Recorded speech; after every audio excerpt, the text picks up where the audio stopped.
Hey everyone, welcome to GameFace episode 146, and a hearty, happy Halloween to you. Matt and I we're the pumpkin twins today for Halloween. Hope you guys have had, I guess most people celebrate Halloween like this past weekend, right? Depends. It was when the parties were, I guess. Also, It's pretty much an American thing, I think. Yeah. It's sad that I've got to the point where like Halloween comes and goes, I don't really care anymore. Yeah, well. I see photos of people in their costumes on Facebook. I'm like, oh, that's nice. Remember when I used to do that? I'm interested to see what the trick-or-treater situation is in the new neighborhood. Oh, that's right. Are you armed? Are you ready to go? I have like a bowl of regular stuff, but I'm thinking about taking Pactor's advice and going to get the full-size bars. Nice. Tomorrow. So. You know what will happen though if you do that? Nobody shows up. No, everyone will show up. Like the word will spread out on the street that this house has the full candy bars. The next thing you know, you're gonna get the people who like come up and get it with their mask. Then they'll take their mask off and smear their friends like paint on their face and come up and try to get another. At least that's what I used to do. When you'd find the one house that gave the full candy bars, you'd just make the cycle and keep coming back. They know that the candy bars are like 75 cents, right? They're actually more than that now. Are they? That was back when we were trick-or-treating. They were 75 cents. How much are they now? Like $1, $50. You can get them at a store if you buy them for a deal for like $1 a lot of money for a Butterfinger. It absolutely is. But if you guys did go out this weekend, hope you had a fun and safe Halloween. If you're going out this next weekend, make sure you take care and take precautions, because Halloween tends to be the weekends where the crazies come out. Like kids running in the street. Anymore. Not anymore. Have you been out there? It's just children with their hands held at 4 PM. I mean, the sun isn't even set yet. Trick or treating doesn't exist the way like. Oh really? Like if you have this image in your head of trick or treating being like in like the TV shows or like in like E.T., where it's just the whole town, all the kids are out just running around and the parents are off at parties and stuff. No, now it's like 4 p.m. the day before, or like you don't. Like they hire an armed guard. A lot of my friends with kids don't even go around the neighborhood. They just go to like a mall that does like a thing where you go to each store and get it's all like organized, structured stuff now. Like there's no wild anything anymore. How are kids gonna egg a car or TP a tree? They don't know what that is. They don't know what that means. Oh, the best part about Halloween. So I mean, I know people in their late 20s that I've like watched movies about with stuff like that, or like explorers, or like they think Stranger Things is like a high fantasy show, not because there's monsters from another dimension, but because kids are riding their bikes around after dark without any supervision. It's just like it was a different time. That's the escapism to them. That's funny. They dream about being able to just ride their bikes after dark.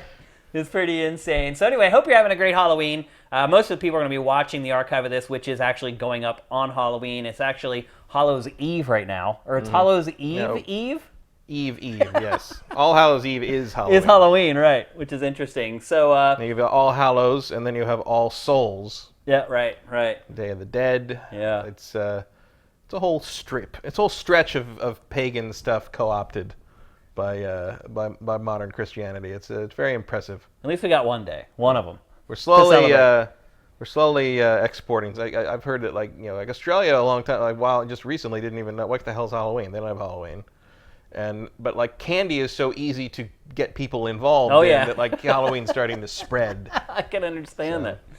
So anyway, I hope you guys had a great Halloween if you celebrated already. If not, I hope you have a great time. So a lot of you guys probably have kids that you're going to take out trick-or-treating maybe for the first time. So be safe. Have a good time. Actually, today is Devil's Night. What does that mean? That's the night before Halloween, mostly in the Detroit area. If you ever watched The Crow. Why does that not surprise me? I have. If you ever watched The Crow, that takes place the night before Halloween, Devil's Night, where they light fires all over the city and stuff like that. Interesting. Let's see. So the Sifted T-shirt photo contest, we're probably going to launch that next week. Although some of you guys have already started submitting photos for the contest. And probably what we're going to do, we're probably going to pick the winner around Thanksgiving, probably whatever episode is Thanksgiving week. That way we can give the winner something right on Thanksgiving. Again, the winner's going to get a free game of their choice, whatever they want, whatever territory. You're not going anywhere for Thanksgiving? No, I never do. Yeah, me neither. My wife goes back to Pennsylvania for Thanksgiving. I stay here because there are 8,000 games that need to be played and covered. So I never stay get to here go home. because it's just not worth it. Yeah, yeah. Oh, Thanksgiving here is insane. Thanksgiving was never a thing in my family, really. And when we moved down here, I think first year we both drove back up, Yeah. and that sucked. Yeah, it does. Oh, the 'cause traffic is a nightmare. Getting back, I mean, I think we both came back the same day. It was like 12 hours. It Yep. was like 8, 12 Which hours. should be a 5-hour Should be a drive. 5-hour drive, but it was. Yeah. I mean, it was just you going 20, Traffic here is 20 bad miles an hour always. for 300 miles. Like, Yeah. just unbelievable. And then the second year here, I flew back, and it was worse. It took longer to get all the delays and all the crazy. Right. It was worse. So after that, I just said to my mom, like, I'm just gonna come home for Christmas from now on, and I was like, yeah, everyone's fine, it's cool. And also, Yeah. it's great here on Thanksgiving because everyone leaves. It's and like you can the do whatever best you want. weekend Yeah. in LA ever. You can Yeah. actually drive someplace in the amount of time you should be able to drive there. Yep. But it's just a 3-day window and then it's gone. Same with Christmas. I was here for Christmas a couple of years ago because of my cat being sick. And driving around LA on Christmas Day I can't is imagine. amazing. I can't imagine. It's like a zombie apocalypse has occurred. Like there's no one. There's no one on the road. Especially like you got to time it like around the 9 to 11 a.m. when everybody's at church. Yeah. And like It's a ghost you town. can just drive down Wilshire Boulevard and there's no one there. Like it's like the scene in Gremlins where all the Gremlins go into the theater and everybody's gone. Like, it's just like it's great. So anyway, back to the t-shirt competition. We'll be launching that next week officially. You guys have already started working on it, which I think is freaking awesome. We are very close to breaking even on the shirts. We're almost there. So if any of you guys have been waiting to get them, we'd really appreciate it if you could. And then once we break even, we might actually make money on something for once, which would be nice. So before we kick things off, one of our sifters, one of your fellow sifters, went on Twitter and tweeted a photo to me, which is his entry in the t-shirt photo contest. And I want to show this, one, because it is topical with what today is and tomorrow is. But two, I wanted to inspire you because this is kind of the stuff that we're looking for the t-shirt photo contest. So Sam, will you bring up the photo?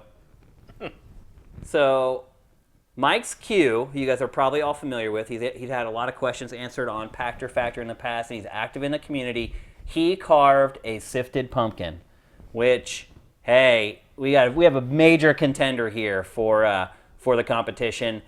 He also posted a photo with him holding the photo and holding a beer, I might add. But we want to show this one, obviously, because it's Halloween. But this is this type of stuff we're looking for. We want people who go the extra mile, find a really cool place to take a photo, or a place where there's a ton of people where you could promote or rep Sifted, or if you just want to be artistic and do something like what he did, that works too. So aim high, folks. It's not going to be easy to win this. I'm pretty inspired by what people have been doing already. Another person took a picture in front of the PAX Australia sign. So people are getting creative. So when it launches next week, you have a week to think about what you want to do with it. If you haven't bought a shirt yet, the one objective, obviously, is you have to own one of the shirts to be a part of the competition. And like I said, that's a separate shirt, picture of the pumpkin. He does have a picture of him with the shirt on, with a pumpkin in one hand and a beer in the other, which is a pretty great combination. So that's how it's going to go down. All the rules and everything will be in the post that goes up next week. But if you guys are waiting to be a part of it and you need to get a shirt, you should get a shirt soon. Because in the US, it only takes like 2 days to get to you. But if you're in Europe or overseas, it usually takes like 7 days or something like that. So with that, let's kick off the show. And we're going to kick off the show with a topic directly related to Halloween, and that is horror video games. So somebody asked Pac what his favorite scary game of all time was, and like his favorite game was Resident Evil 7. He did say he hates scary games. It's not a thing that he's into, so I could understand where just the last thing you played is probably the thing that stuck with you the most. We don't want to be redundant with that topic here on GameFace. Instead of talking about what our favorite scary games are, although that may come up organically, we want to talk about the future of horror video games and where the horror genre is going in 2018. I think I would start things off by saying I'm not so sure that the horror genre has changed all that much in the since '96 when Resident Evil first kind of came on the scene. I would say it has. kind of the walking simulator like horror thing. I think the rise of indie stuff has changed how horror is presented in a lot of ways. Because to me, the two main sort of also like this is not like that. Like I hate the old survival horror games. I thought they were always clunky and annoying at best. Silent Hill was probably the exception because the tone and the atmosphere was so good. But like I never understood why anybody thought Resident Evil was scary. Like jump scares, I guess. But even then, like I remember that when my roommate had a PlayStation and he got Resident Evil when it first came out, and we all, like a bunch of us, like the whole suite sat down to play it because everyone knew of it, but he was the only person we knew with a PlayStation, and the dog came through the window and everyone in the room like freaked out, and I was like, what? Really? Like, that didn't scare you? That was so cheap. Oh, it's super cheap, but jump scares don't really do much to me. Like unless I'm in like a theater and like they do like the Christopher Nolan, like the bass shakes the room, and because anyone's gonna get caught off guard for that. I think everyone. You're the only person I ever met that doesn't get caught by jump scares. I mean, that's why they're called jump scares, because you can't keep from reacting to them. To me, well, they're called jump scares because something jumps out at you and scares you. But like, I don't know. Like, I don't react to things like that in a movie or an entertainment product. Because like, if someone jumped around the corner at me, like I'd react to that because there's somebody in front of me. But that's the thing on the screen is now I actually identify with Pactor when he talks about in the video about how he liked Resident Evil 7 because when you're in VR, you can't look away from the screen. You can't get away from it. It's sort of, and I think like as someone who isn't frightened by horror stuff and finds most of it stupid. I thought the VR horror stuff is much more effective. Oh yeah, because you're in there. Yeah, it's more all encompassing and it's a little oppressive. And I mean, like I even thought the Until Dawn Rush of Blood, like the light gun shooter thing, I thought that was very effective. Yeah, it was. Yeah. But like on the PlayStation 1, there are three jump scares that ever got me, and two of them were Resident Evil 2. When the tyrant comes 2 times, the tyrant comes through the wall. I wasn't ready for when it comes through the wall in the briefing room, and one other one I remember. There were 2 tyrant moments. I was like, whoa! I didn't think that was coming. The biggest jump scare that ever got me in the history of video games is from Clock Tower on the PlayStation 1. Underrated game. Yeah. We were playing it on in my friend's bedroom. It was like 4 or 5 of us. And we were playing it in his room because he had the best sound system of anyone we knew. He had a crazy surround, like he actually had like a subwoofer, like the whole thing. And this was like 97, right, so it was unusual then. And it was the same. If you go like one direction early on when you're being chased by Scissor Man, you can run into a security guard, and the girl you're playing as is like, oh, you have to help me, like there's someone chasing me, and the security guard goes, someone chasing you? Who is it? Some kind of weirdo? And like before you can even finish saying weirdo, Scissor Man's like stabs him through the chest from like off camera, and there's this thunk. There's a thunk sound effect for it, and the subwoofer he had. Like the house shook. It was turned up so, and everyone in the whole room, including me, was like, "Ah!" Like it just. That's that moment where like it was right through your chest. You jump up and try to scramble to turn down the subwoofer. Like it felt like a physical hit, and like everybody reacted. So that was the best jump scare in the history of video games to me. I always get that was mainly by because of a sound system, but it was effective. You look up. I think if I looked it up recently, I think if you do a search on YouTube for like Clock Tower, some kind of weirdo, you'll find that clip. Okay. And you can see it. It is very. You can even on the YouTube through headphones, you can feel the thunk. Oh really? Sound effect. Like whoever put that thunk in the game knew exactly what they were doing. Yeah. Jump scares get me every time. I don't feel good about it. And like to me, there is a cheap device that is used across horror media in general, not just games, but film and television as well. But I can't keep from getting got by them. But every time it happens, I get more and more angry. And I do feel like games tend to lean on that a lot. Yeah, well, it's an easy. I mean, like you said, it's cheap. They used to be called cat scares, right? In the old days. So yeah. I feel like things have changed substantially. I think from the old survival. I think the old survival horror paradigm is still a thing. I mean, certainly like Evil Within is still kind of working off that same thing. But I would say games like Outlast and Soma and stuff like that are a different thing that I somewhat prefer. But in general, I still find horror games that I like to be pretty few and far between.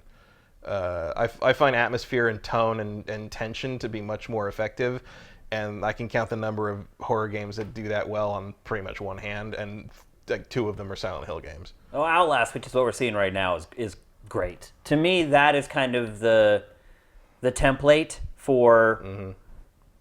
I didn't like the first one. I thought the second one was better. Yeah, but you know what? Even the second one, after I played it for 5 or 6 hours, I got tired of it. Yeah, but it makes it better first. Like my problem with the first one is I think the asylum thing is a dumb setting. It's so overdone. I don't, every walking simulator now is in a haunted asylum or in a haunted hospital or in a haunted mansion. It's like, when you curate on Sifted, you start to realize that it's that same theme that's repeated over and over. It feels like... Yeah, but that's horror. It feels like even the indie developers have kind of gotten into a rut and have struggled to find sort of new angles on it. I'm wondering, though... Well, to be fair, so have movie studios for like That's 50 exactly years. what I was going to say.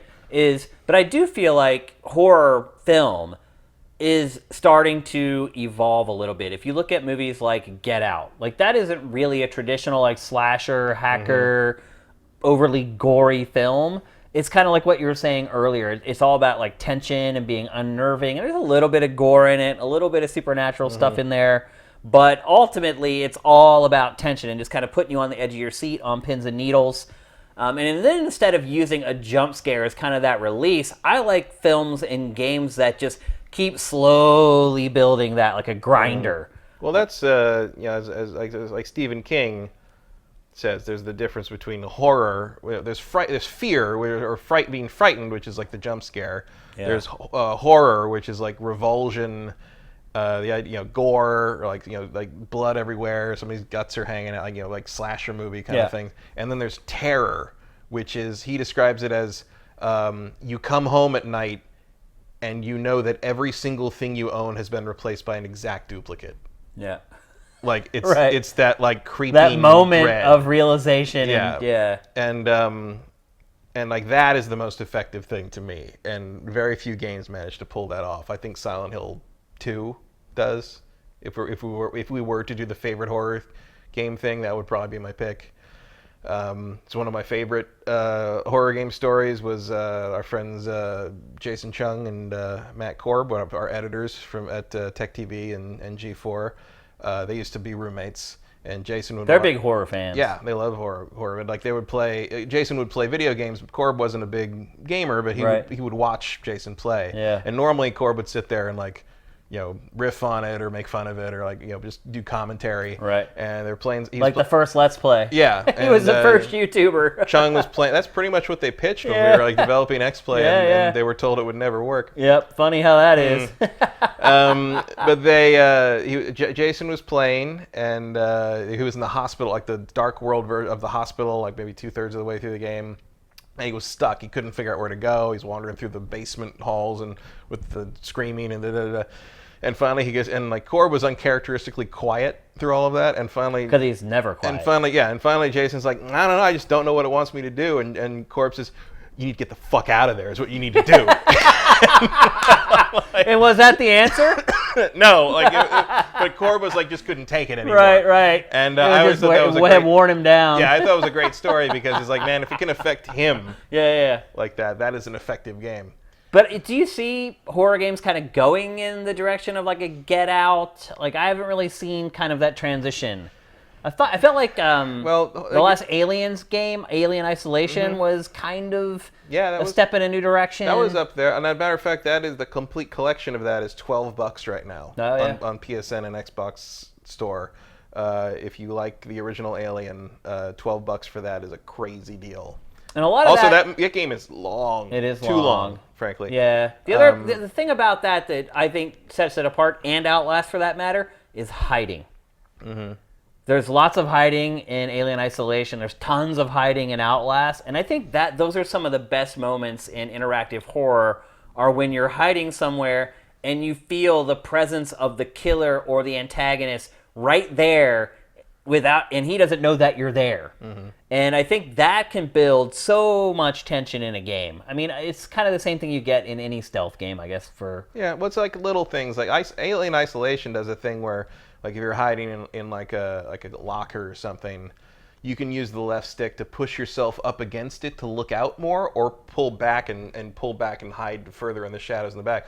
And that really doesn't, if you're too far forward, something that looking for you can see you. The light will hit your face. And that's a very effective, and like you end up kind of like almost squishing your character into the back, trying to hide like hide through the back of the locker or whatever. So they don't see you, and that's a very effective kind of. It's, little simple things can make it work. The other thing that I think the direction horror games seem to have been evolving recently has been the asynchronous multiplayer thing. Yeah. Like, stuff like Friday the 13th, especially Dead by Daylight, which is a big deal right now. Like that kind of thing is sort of like the new hotness. That's actually a good point. That Friday the 13th. Is a good example, I think, of where it's headed. And obviously that asymmetrical thing was kind of debuted and evolved, although I'm sure there's probably dozens of games before that did it first. But that was kind of the first game where everyone was like, hey, what's this new thing that everyone's trying? And one thing I would say, too, is that the whole slasher thing, like what you're getting with Friday the 13th, or like, there's a new Halloween movie out right now, and I love horror films, and I have no interest in going to see it because I've completely burned out on the whole slasher thing. Yeah, I've heard it's pretty good though. Did real well. Like people got a hunger right now. I mean, horror movies are kind of in a revival right now. You can release them in months where films typically don't do well, and a horror movie will do well. Somewhat, but like Halloween did crazy business. Yeah. I mean, so did Venom and A Star Is Born for October. It was some huge number. I mean, basically, it seems like people just need some escapism right now. Who knew? Yeah. Also, it's a weird thing to note, just because of some of the research I had to do on a thing I'm writing. Like, a lot of classic horror movies came out after Halloween. You mean after the first one? No, after the literal day Halloween. Like you expect like a horror movie to come out in time October. for people to see it for that. Yeah. But like the original Nightmare on Elm Street came out November 9th. Yeah. Like it's the timing of that was weird. But I think the main like kind of new frontiers for horror games is the asynchronous multiplayer stuff and VR. Like those are the two places you can really push the envelope with horror in a way that you maybe haven't experienced it before. And I'm sure people like playing Dead by Daylight aren't having like sudden like conniption fits over how scary it is or anything, but it's like the subject matter is the subject matter. I do think Friday the 13th is a more compelling game, but obviously it was not the one that succeeded. Well, then you also have games like Hunt Showdown. Yeah, that was also in my head. But it's not kind of in the slasher vein. It's in the more unnerving. Yeah, it's a little more Lovecraftian, I would say. Yeah, that's a good way to put it. But a different approach on the same kind of game design. Mm-hmm. And I liked Hunt Showdown far more than Friday the 13th, but I think a big part of that is that Hunt Showdown is way more polished than Friday the 13th. Yeah. When I actually gave Friday the 13th a spin, the whole thing just felt broken in a lot of ways. Things didn't work the way they were supposed to. There was all kinds of bugs, and a lot of the bugs take you out of the experience. Yeah. It's like, oh my God, Jason's coming for me, and then his mask like flies off and flies up to the moon, and you're like, oh, that's not really scary anymore. And and I think that honestly with horror games, not having bugs is probably a bigger deal than in any other genre. Yeah, probably. I mean, you don't want something to break kind of the immersion or the facade. I'd say you're also seeing like horror be used as a motif effectively in games that would maybe not be considered a horror game by what we would class as a horror genre, like Darkest Dungeon. Yeah, is Darkest Dungeon isn't what we would call a horror game in terms of the gameplay we think of, but it's definitely a horror game. Oh yeah, I mean, it's for sure. It's a psychological horror game for your characters, and it's a oh my God, what am I going to lose all this stuff horror game for you. The tension is definitely there, and the dread is there in the similar way to The Hunt. I think there's a lot of Lovecraft in that game as well. One of the scariest games I've played in recent years is Subnautica, just because I'm afraid of underwater shit. But you bring up a good point, though, in that horror is starting to creep into a lot more games where a game will have elements of it where it's not really a horror game. Like there are moments in God of War where I was unnerved and a little bit scared, but it's not a horror game by any stretch of the imagination. And I think what we're starting to see is all these genres and all these themes are all kind of getting blended into these super games, for lack of a better term, these games that last for 50, 60, 70, 80 hours. A lot of the, like even the last is like Assassin's Creed Odyssey, like there were some moments in that game where they kind of dip their toe a little bit into that type of thing.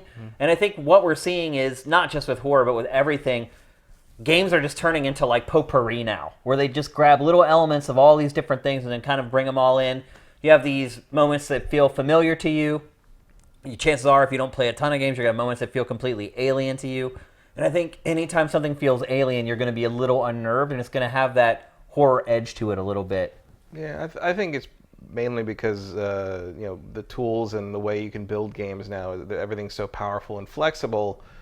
Like if you want to throw in like a mission in a game that's otherwise not horror, that like deals with horror tone or horror subjects, you can with a few. You move some sliders and you change. It's not like the old days where you basically had to build the game around that. Right. It had to be one thing, and you had to build it to be that one thing, and it had to do that one thing.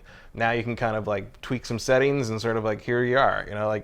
So I think the freedom that the more powerful dev tools these days give developers to sort of change things like that up in the middle of a game that otherwise isn't doing that 100% of the time also means that you get to see a little more variety in that regard. And I do agree. Really, the next paradigm for horror games is VR. I don't think there's any other medium that can convey that feeling, that sense better than virtual reality. I just wish there were more people doing it. It's like... It is very... how many good VR horror games are there really? Like 3? 3 or 4, I would say, depending on how sensitive somebody... I mean, I know people that love horror and all they do is horror and their favorite thing is horror, and they would not do that kitchen demo. Yeah. Like they wouldn't do it. Oh, yeah, it. It's petrifying. Absolutely petrifying. Like I said, I use that to demo my PlayStation VR when people come over, and a lot of people, like halfway through it, will just take it off and be like, no, I'm cool. Like, I don't want to do this anymore. And to me, that's about as effective as it can get. If you can get someone to a place where they don't want to experience it, that's real horror. Yeah. Although it's not very good for sales. No. But to me, VR is kind of the next frontier for horror games, other than like what I said, where they're kind of bleeding into all these other games and drips. And I think it's definitely the way to kind of take the presentation to the next level. Certainly in a way that has not been done before. Because that's the other thing about VR is if you do it right, even something that's been done before is different. Feels new. Because it's not the way you're used to experiencing it. I mean, Astrobot shows that too in a very different way. Oh yeah, I think that maybe horror games kind of will be sort of leading the way on that, in the sense that like encouraging developers to not feel like they don't have to reinvent the wheel to make a VR game. They just need to make a good game that through VR is presented to you in a way that you've never felt like you've experienced it before. Yeah, I mean, you even look at games like Bloodborne and Dark Souls. Would you call them horror games? Yeah, like there's definitely horror elements to them, especially Bloodborne. Bloodborne is an H.P. Lovecraft game. Yeah. Like there's no question whatsoever. At a certain point, you realize that everything you've been doing in the entire area you're in is just a giant nightmare. Right. Kind of like horrible, like there's creatures the size of buildings hanging on the buildings. And you couldn't have been there the whole time, but you couldn't see them until now. Yeah. So yeah, I would absolutely categorize Bloodborne as a horror game. The Dark Souls game's more horror elements, but Bloodborne is a horror game, no question. Yeah, I mean, just looking at this trailer, it's pretty obvious. Do you think that the mainstream is becoming more accepting of horror in general? Yeah, I mean, I don't think they were ever all that unaccepting. Horror movies went through a pretty tough run there for a while. They did, but the horror staples remained. Everybody knows Jason, everybody knows Freddy, everybody knows Michael Myers. Everybody knows Alien. I think there was a period where horror kind of just became a gag, like especially in the period where Scream sort of took some of the fangs out of it. Took the edge off of it, yeah. And you had things where we had Alien and Predator movies that were getting rated PG-13. Right. Nobody knew if it was even a viable thing anymore. But you had here, you always had sort of this undercurrent of even through all the VHS schlock and all that stuff, every once in a while you'd have like a Blair Witch Project or a Paranormal Activity that sort of set the zeitgeist on fire because everybody wants a good scare now and again. Even in those times, like Blair Witch Project and Paranormal Activity don't do anything for me, but like you've got the more cerebral stuff, which like It Follows, which I think is one of the best horror movies of the last couple decades, for me. Like I wouldn't go that far, but it's definitely one of the best in the last like 5 years. Yeah, well, it's I think it might be getting on 5 years now. I don't Yeah, remember. it's been like 4. Was it? Was Yeah. it 2013? Yeah. So that was 5 years ago. Yeah, it's good. If you guys have not watched it, follows definitely. It's on like Amazon Prime right now, I think. Should be on almost Some everything. streaming service should be able to watch it for free, probably. It's good. It's very good at the dread thing, the terror absolutely. thing, you know, and that question of like it knows what not to explain and how not to explain it. Although it does run into the issue where you know, there's a scene late in the movie where the kids do a bunch of kind of irrational things trying to stop the thing, and people for some reason criticize it as being like a plot hole or whatever, where it's like, I don't know where we hit the point where like a character doing irrational things or making a mistake is somehow an error in the story. Right. But like that's human nature. Yeah, like you put that's what we do. Like maybe we make mistakes, because we like screw up. maybe because like in the schlocky horror movies, like people screwing up so they can get killed is so telegraphed and so stupid. But like if you're in that scenario, I promise you ain't thinking straight every minute. Oh, of every absolutely day. not. So. But I've learned that with games like Outlast. Like I'll make poor decisions. Like when I'm under pressure, sometimes like there'll be one of those scenarios where like one person knows you're hiding in the barrel, the other doesn't, and you're in this position of, okay, do I jump out and now both people know that I'm in the barrel, and I've made mistakes like that before. I've jumped out and then both of them know I'm there, and then they're just like, you're dead. And I think you're right. Like tension can make you make mistakes. It can make you get flustered. I think I experienced that a lot more in the early days of like the PlayStation 1 than I do now. I think I'm probably desensitized to stuff like that a little bit more than I used to be. But to me, there's a feeling that you can get playing horror games that you can't get anywhere else. And I feel like that way about horror movies. I know you're not a big fan of horror movies, but like I can watch a lot of movies and I get similar feelings and feedback from those films, but horror is very specific, very unique, and the feeling that I get when experiencing or consuming media, whether it's a game or film or television, it's a different feeling that I can only get from that, and I think that's probably one of the reasons why I like it so much. I don't seem to have that gene or something. Like we had a horror movie night, my regular movie night over the weekend, and it was 2 movies. One I hadn't seen since I was a kid, and one I'd never seen. And the one I'd seen when I was a kid was The Changeling with George C. Scott. Yeah. Which I like. I like that movie, but like looking up stuff afterwards, like, you know, like I like to look up stuff on IMDb and trivia and like, you know, reviews of the time, and everyone just all these like filmmakers are calling The Changeling the scariest thing they've ever seen, and I'm like, I don't know what you're talking about. There was nothing scary in that movie to me. I was entertained. I like it, and George C. Scott is amazing in that film. But like, there's nothing in that movie I think is scary. I didn't. Yeah, I've seen it before, and I didn't find. But it there's scary people either. saying like it was the most terrifying film I've ever seen, and I'm like, what are you talking about? I have no idea what you're talking about. The other movie, by the way, was called Lady in White from 1988. Never even heard of it. Most people haven't. It stars Lucas Haas as an adorable child. It is one of the strangest things I've ever seen. It is tonally all over the place. It's like if you meshed The Lovely Bones with E.T. in the heat of the night and A Christmas Story.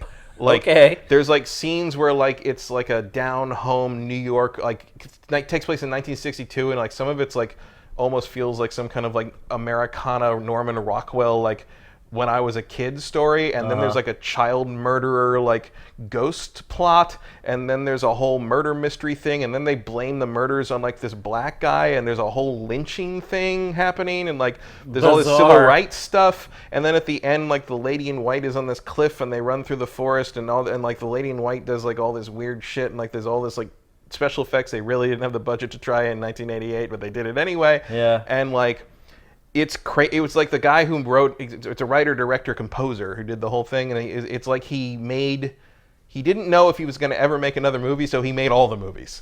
Like it'll go from like that happens a lot. We've discovered more about this pedophile serial killer that's been killing a different child every year around Halloween in this town, to the main character's grandparents who live with them as are Italian stereotypes, running around going like, "What's like smoking the cigarette? Why are you smoking the cigarette?" It's like the movie has no idea what it should be scene to scene. It's called The Lady in White.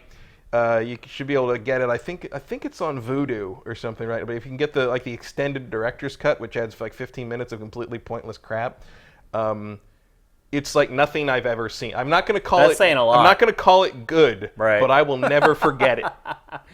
You know, another thing I love about games that I feel like only games can supply, or at least to the magnitude that games can, is fear.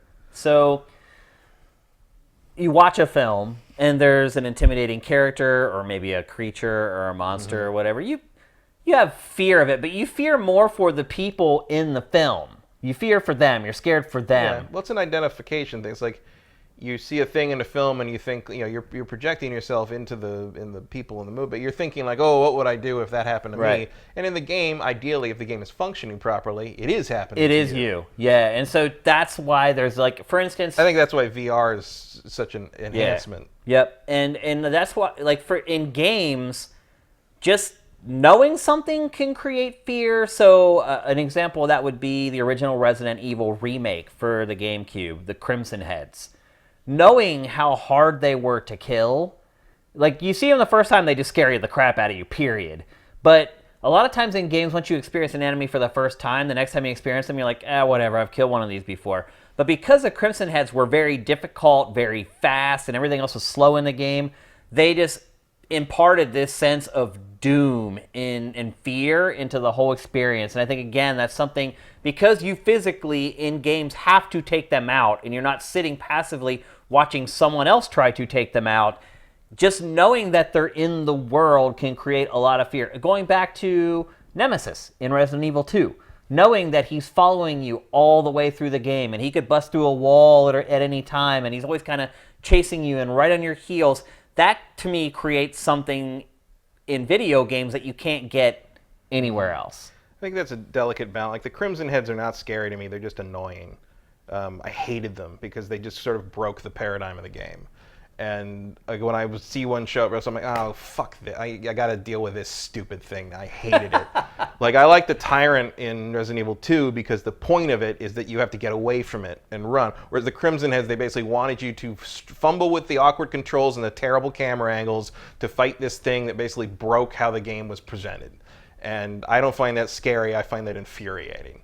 Two different perspectives on the same thing, right there. It's just like I love them. I thought they completely changed the game. It took a lazy, boring game that had become boring because I had played it so many times into something completely fresh, new, and scary. I hate the Resident Evil remake. I thought it was complete garbage. You're definitely on an island on that one, I think. I seem to be, but there is nothing interesting or nostalgic about pre-rendered backgrounds. That was a technical limitation that they had to work around at the time, and the idea that it's some kind of gameplay thing to be admired or brought back is ridiculous. Well, I don't think anybody argues that. Of course they do. I think most people hate tank controls. Not at all. I have been in many arguments on the internet over the Resident Evil remake, and everybody loves that part of it. That's why they're upset that Resident Evil 2 isn't that. Well, I think diving a little deeper one of the reasons I'm into excited about Resident Evil 2's remake is that they aren't doing that. Well, one thing I would say is that the tank controls, because they're unreliable and very clunky and very awkward, they also create horror. Because you don't know if you're going to be able to get away. You're like, oh, these controls are all janky. Like, if they come after me, will I be able to get away before, like, the creature gets me? And that is the cheapest of the cheap. Yeah, see, again, that's just infuriating to me. I totally get it. I think most people hate the tank controls and the fixed camera perspectives. I do find it from the interesting. Old survival horror games. I do find it interesting how Resident Evil basically turned into an action franchise. Yeah. Until 7 kind of brought it all around, but it's interesting to me that, like... Well, in 6, they tried to have parts that were horror. Yeah, but like horror seemed to kind of fall out of vogue in games for a while. Like, no one was really making them. Silent Hill sort of evaporated under its own weight. Yeah. Periodically you get something like, I didn't like... There was literally a monster closet. Yep. Did you see that? I didn't like Silent Hill Shattered Memories or whatever the Wii game was, but like at least they were trying. Yeah. Whereas like Resident Evil was just like punch a boulder. There was no pretense that anymore. all started with Resident Evil 4, which is an amazing game, but it completely changed the tone of the series. Yeah, I certainly wouldn't call Resident Evil 4 scary, but I think again it gets the tone right. There which were is more important. a couple moments that I thought were scary. Like the first time you fight the really tall dude with the beard in the barn. Yeah, he was intimidating. He was intimidating. Or yeah. the first time you like see, well, I don't remember what the actual proper name is, but they're like the tall, kind of like skinny corpse things that can shoot the spikes out. Yeah, the first time you run into one of those, like, oh, I didn't know you could do that. Yeah. Like, I mean, that's more like less horror and more just like, oh God, look what happened to Leon now. It's fear and tension. That's what I was horrible getting at. death scenes for Leon. But that's what I was getting at. Like in games, it's more impactful and powerful when there's an intimidating character in the piece of art.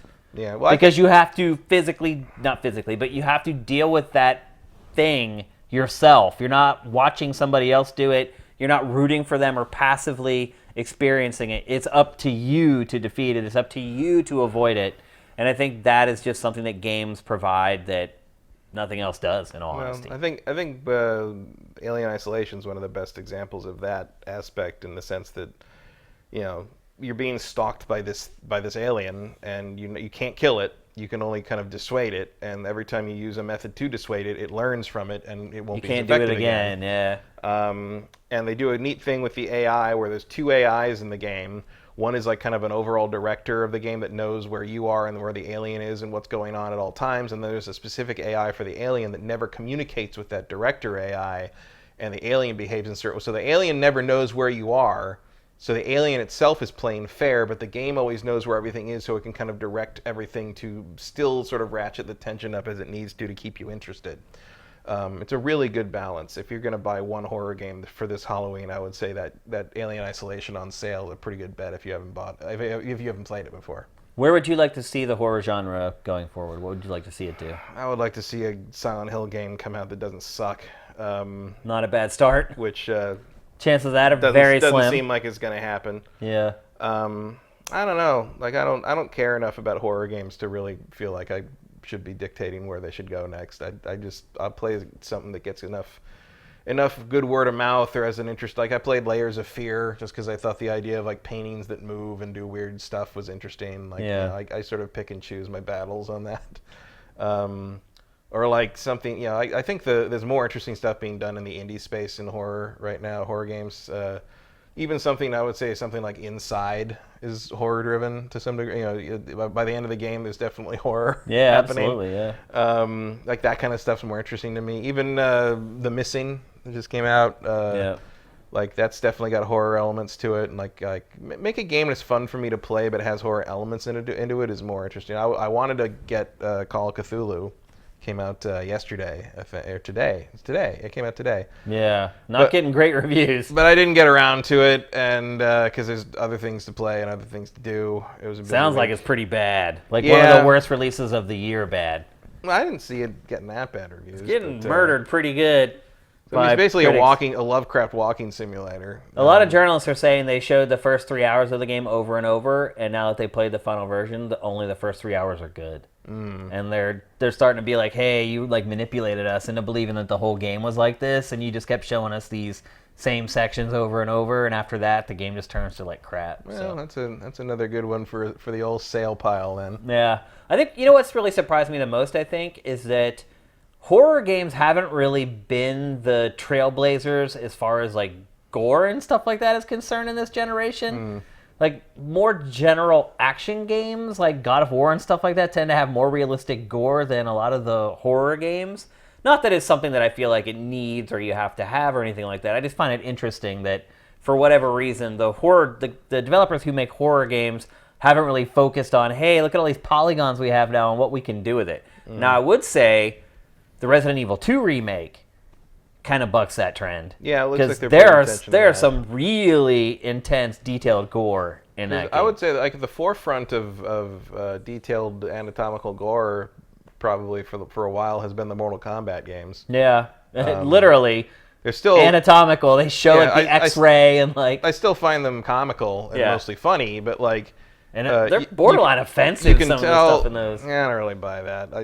It's what they are. It's what they've always been. But like, you can tell someone at NetherRealm's team has a giant anatomy book. Oh yeah, that, like, absolutely. It ain't the old games where like 14 pelvises flew out of the guy. Right, and exploded. right. Like there's some detail happening here. Yeah, absolutely. Now, that's a good point. Like the last MK was really gory, like crazy gory. Like there's that one fatality where like they chop the guy's head off, and then the dude puts his cigar out on the bloody stub.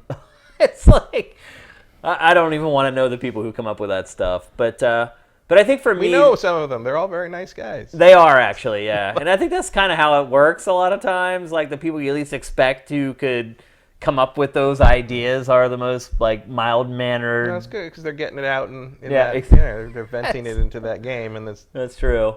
Makes them a happier man. Yeah, I think for me, the future of horror video games, I think first person is something I would hope for. More games to be first person. I think that is something about Outlast that makes it very effective. I think if you're going to limit your ability to see, I definitely prefer first person versus like a third person game where the camera's terrible. Yeah. Which was sort of the paradigm for. Why am I saying paradigm all the time? I don't know. Today? It's a good word. It is a good word. It's very versatile. You can use it in a lot of different ways. I've had it in my head for a specific description of Red Dead Redemption I've been saving until today. So now it's on my mind. I keep using it. By the time we get to Red Dead Redemption, it's going to be like the 40th time I've said it. It's going to lose all its impact. Oh, it's just all about paradigms today. What the paradigm this and the paradigm that. But I think when you play horror games that are in third person, it starts to get shades of a film where you're kind of rooting for that character instead of feeling like you are that character. Alien Isolation, obviously, a great example of first-person horror. Yeah, although there's a strong character in there. Yeah. Eventually, Amanda Ripley is not nobody, and Silent Hill, I think, uses the third-person protagonist well because it's so much about the psychological horror of what the town is doing to the specific person, and the whole idea that like nobody sees the town the same way as anyone else. Right. And you might actually be killing normal people. Depending on how you interpret some of it. Yeah.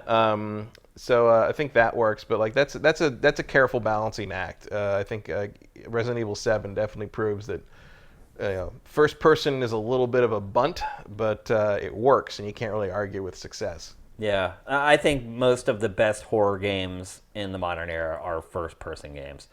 And I think you're also going to get some of this aren't scary anymore. Zombies are not scary at all. Yeah, Just, they really aren't. They do not scare me one bit. In fact, now when I watch The Walking Dead, and it's like, if you watch that show now, you can tell the producers are like, okay, we have to include the obligatory gore scene every episode where for some random reason they have to fight zombies and chop their heads off. And like, I've got to the point where when that part of the show comes on, I just like disengage.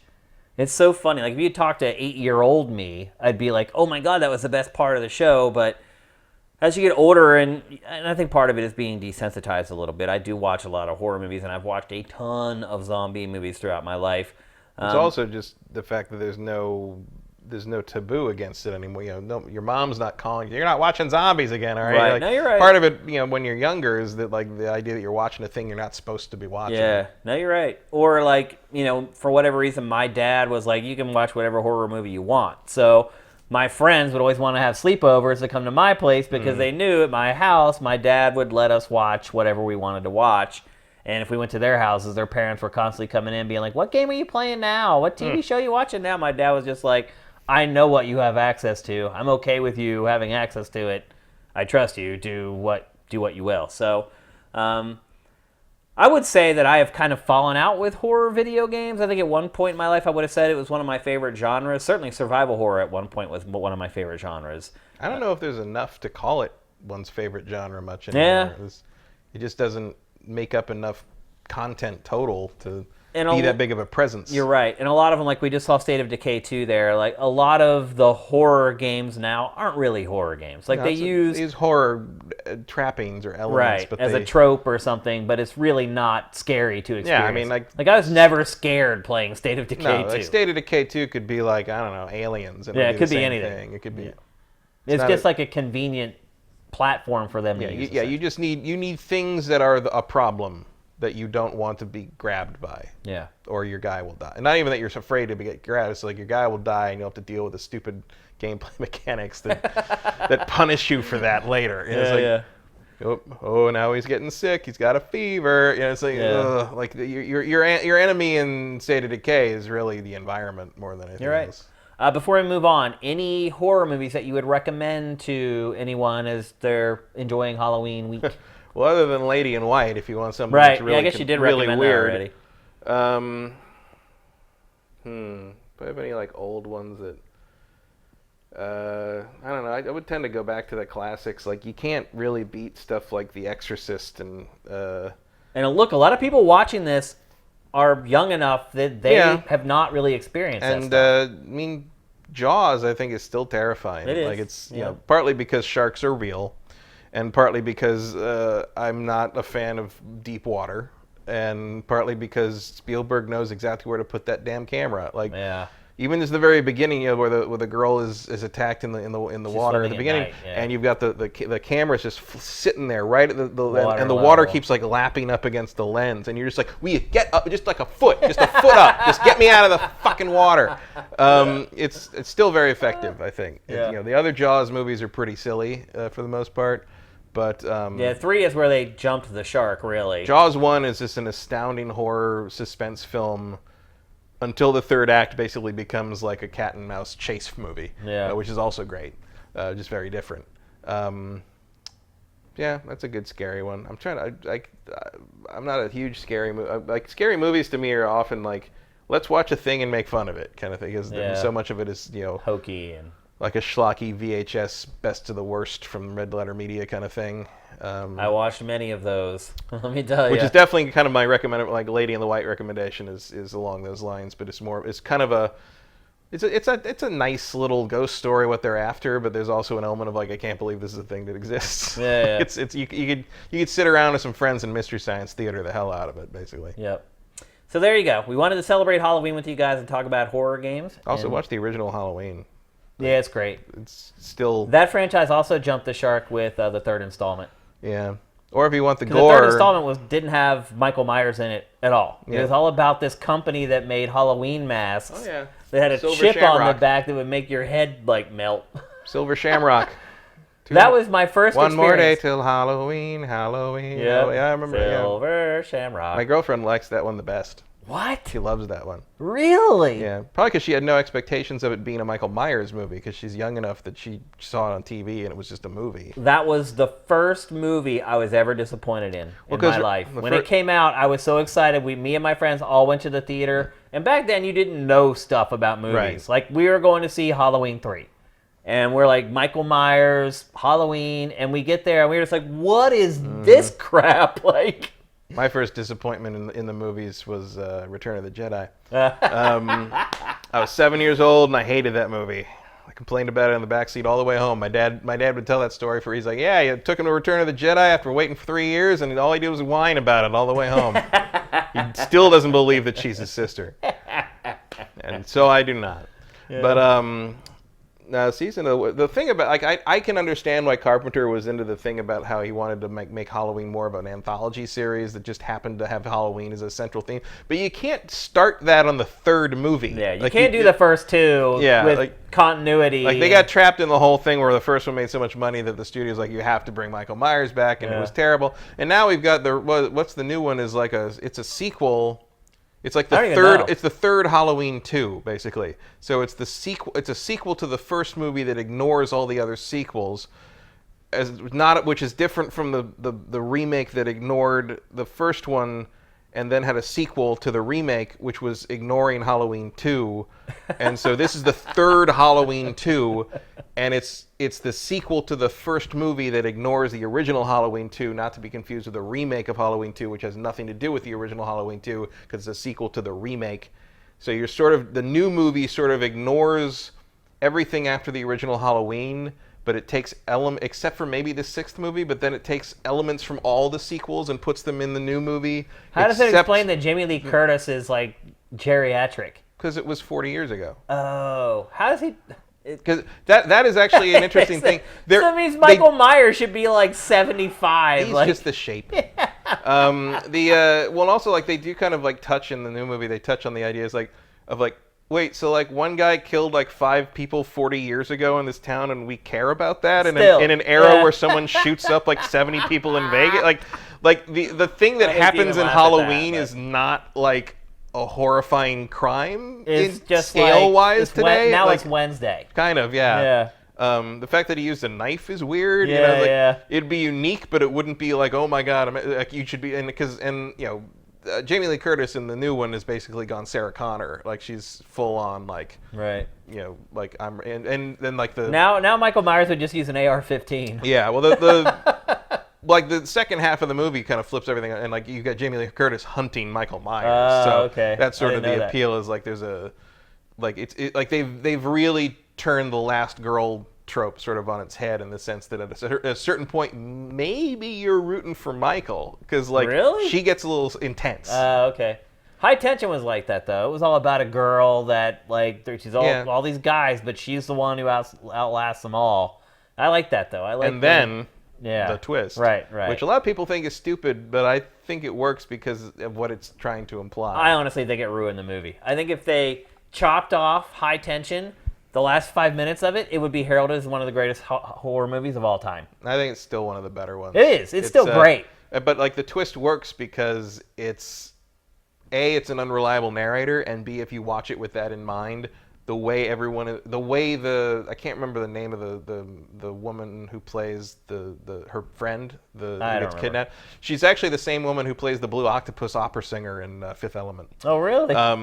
But she the way she's reacting to everything, especially when the girl shows like it actually works. Yeah. If clearly she's playing it with the twist in mind, and I always appreciate when there's some performance consistency in that regard. We've mentioned High Tension on GameFace before. We actually had an editor who worked with us at G4 that worked on the film and is actually in the film. He's the convenience store worker during one scene. He doesn't last long in the film. I won't ruin anything. But that is one movie I would highly recommend. I think you did. If you're rooting for the convenience store guy, sorry, you know what happens now. But I would highly recommend High Tension. And in fact, the last time I talked about it, somebody did go watch it and they thanked me afterwards. So if you're looking for a good horror movie, you can probably find on every streaming service. And it's an import, so you may not have ever seen it. It was never really in theaters here. Yeah, it was. It had a short run, though, I think. It was in art house film. I mean, I saw it in a theater, but it was... But it never made it to, like, all corners of the United States. So High Tension, I think, you'll thank us later if you watch that during the week. Yeah, just remember it's told in a flashback. Right. That's a good... And sometimes people don't remember things... People remember things the way they want to remember them. Instead of how they happened. Yep. All right, so let's move on. We're going to talk next about Soulcalibur VI. We're a little late on this one. Yeah. Because we did basically an all Red Dead episode last week. Yeah. Well, also, I forgot that I played it. Yeah.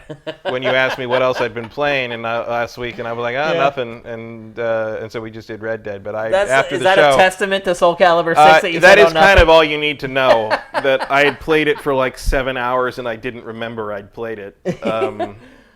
I have not played the final version. I played the beta. You guys know my impressions of that. I was not a fan of Soulcalibur VI at all. But Matt, how about you? Do you like it more than I did? I think it's fine. I think it's a moderately solid game. It works as far as I'm concerned.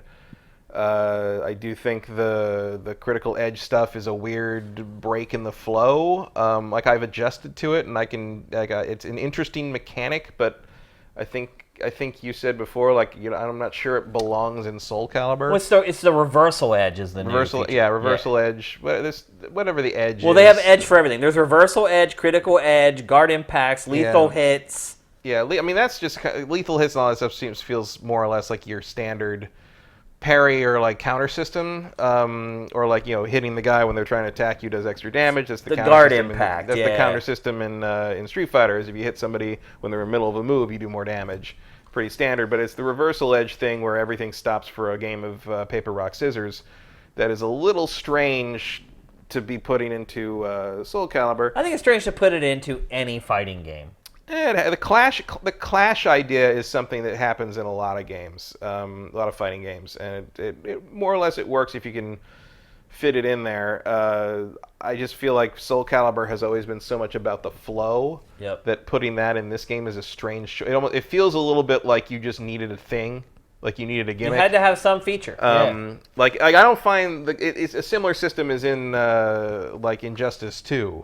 The Injustice games have that thing where you get the little quick cutscene and they come together and whoever bet the most or whatever, wins the little showdown. Like I don't find that to be an interruption the way the reversal edge is in this, because like they make in Injustice they make it like a character moment. Like they trade barbs, they talk to each other. You get Right. a lot of times they're custom to the specific characters that are talking to each other. Like if you're fighting Superman, like your character will actually say something relevant to Superman Right. and not just a Yeah. random taunt. Yeah. Which is cool. That's a good money, especially in a character-driven game like Injustice. It works. This just sort of stops the action for a second, so everybody can try to be the one that gets the little extra combo. But overall, my problem is it's all luck. It's luck. It is rock, paper, scissors. And when you're talking about fighting games, particularly if you're thinking about this being at EVO or any of the big fighting game tournaments, do you want something that relies so much on luck to be a part of that? Well, there's always an element of luck to these games. Well, sure. I mean, there's an element to luck to anything in life, but it doesn't like ruin anything. I don't think it's not going to unbalance the game. It's just a weird choice. It's not a choice I specifically agree with, but I don't think it ruins anything. The final game has a ton of single-player content, which is... Did you play the campaign at all? Yeah, I played the... How is it? Well, there's two of them, actually. There's a story mode, which sort of tells the overall story of the game. And is that just a typical ladder of opponents that you fight? No? That's arcade mode. So there's a story mode. You get a giant, like, screen-sized timeline. And at the top of the timeline is the main story, which mostly focuses on Killick. And you can go through each individual kind of... There's like 10 or 12 little like scenes there. You go through and do all the different fights, and you get the main story of the game through that, and he runs into a bunch of characters. And then down below it, there's a line for every character in the game. And they each have little individual mission stories you can go on through the timeline of the main story. And you unlock some of those by playing the main story and advancing the timeline in the main Killick mode. And then you also can unlock stuff from the other campaign. So the other campaign, whose name I forget, it's like Legends of the something or whatever. Yeah, it's typical But you Soulcalibur create a character. You're an original character. There's all these different templates and classes you can pick from. There's like monsters and some pretty goofy options. Weird, right? Elves and beast people and humans, and so you can create a character however you want. Pick a particular weapon for weapon style. And then you play kind of a more traditional Soulcalibur campaign, which like is a giant map, and you go from dot to dot to dot and do the different missions, and you get paid, and you have to you can do like side quests, but you have to pay money for transport to those side quests, and so that's sort of the limiting factor of like doing stuff early on is how much money you have to work with. So, and as you build your character up, you unlock stuff, and that can unlock things in other modes, and there's a lot to do. It's very in-depth. Is any of it fun? It's as fun as Soulcalibur gets. I guess. It's just ultimately it's just a string of fights against. Yeah, but it's a story. It's about like all these rifts opening and why these like swords are so important. It's just doesn't make any sense. No, not really. Because this series has never made sense. Its lore, to me, has never made a lick of sense. Well, there's two swords, and one of them's evil and one of them's good. There's Soul Edge and Soulcalibur. Yeah, I've got that part. That's really all you need. That's about it, though. That's really all you need. The Soul Edge. Is it all you need? That explains everything you need to know about why the characters are the way they are, pretty much. I mean, you start thinking about what NetherRealm is doing, though, with its fighting games. Yeah, but does this measure up now to play a campaign like that versus? No, but I think you're not dealing with characters as strong as what Mortal Kombat and Injustice have to work with, so they're sort of doing their best, and they're doing it in the vein of how Soulcalibur has always sort of been. So I appreciate that. At the very least, it's better than Soulcalibur 3, which would erase your save at random. Right. And I played some online stuff. The online play is fine. Good mix of characters. I didn't feel like I was playing the same characters over and over again against the same characters all the time.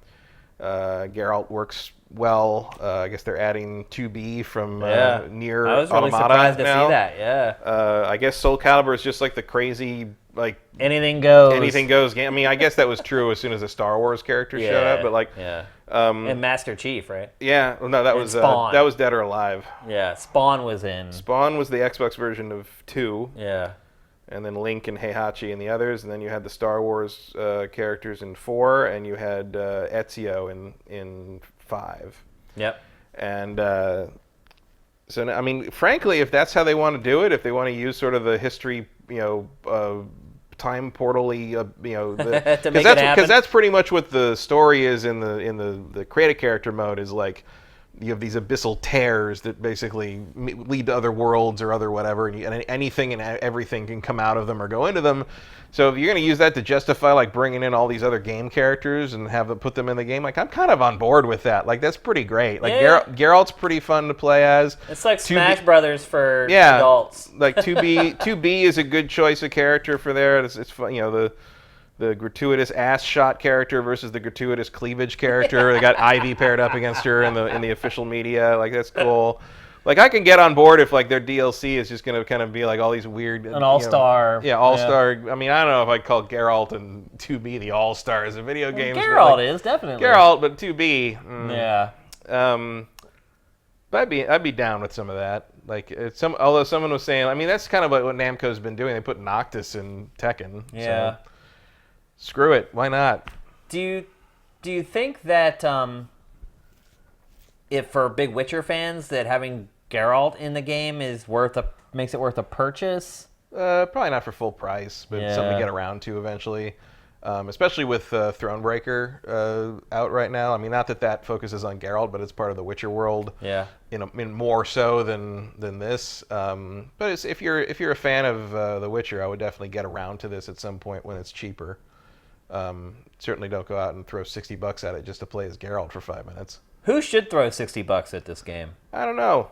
That's what I'm having a problem understanding as well. There are so many, at this point, we're at the end of Generation 8. There are so many good fighting games available for these platforms now. Yeah, I mean, it's still fairly singular in the sense that, either kind of the smooth, plain, weapons-based Soulcalibur style fighter is not a thing that's often or easily replicated. So, like, if you want to play something like Soulcalibur, this certainly fills the bill.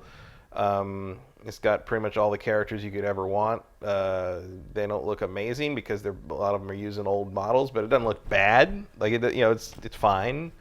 I think it does. I personally think it does look bad. I don't think it looks bad. It just looks bad. Look at the environments, though. Look at that. I mean, we've watched, I don't know, 8 minutes of this, and every single stage just looks like ass. Yeah, I think the environments actually look better than the characters for the most part. Like, they're just boring locations. But that's Soulcalibur. Soulcalibur is just a big platform you can knock a guy off, and they don't make any damn sense. They never have. It's like all the old ruins are just like a perfectly square brick platform. Like, there aren't a lot of fighting games that even have ring outs anymore either. No, ring outs are an unusual thing. Yeah, it doesn't happen much anymore, but this game still has them. You can still knock people off of platforms and win around. Strangely satisfying at times. Because DOA has actually kind of done the opposite, where it creates like these hazards at the edge of the environment that will actually bounce you back into the environment. Yeah, or knock you down a whole animated sequence where you end up in a different area. Yeah.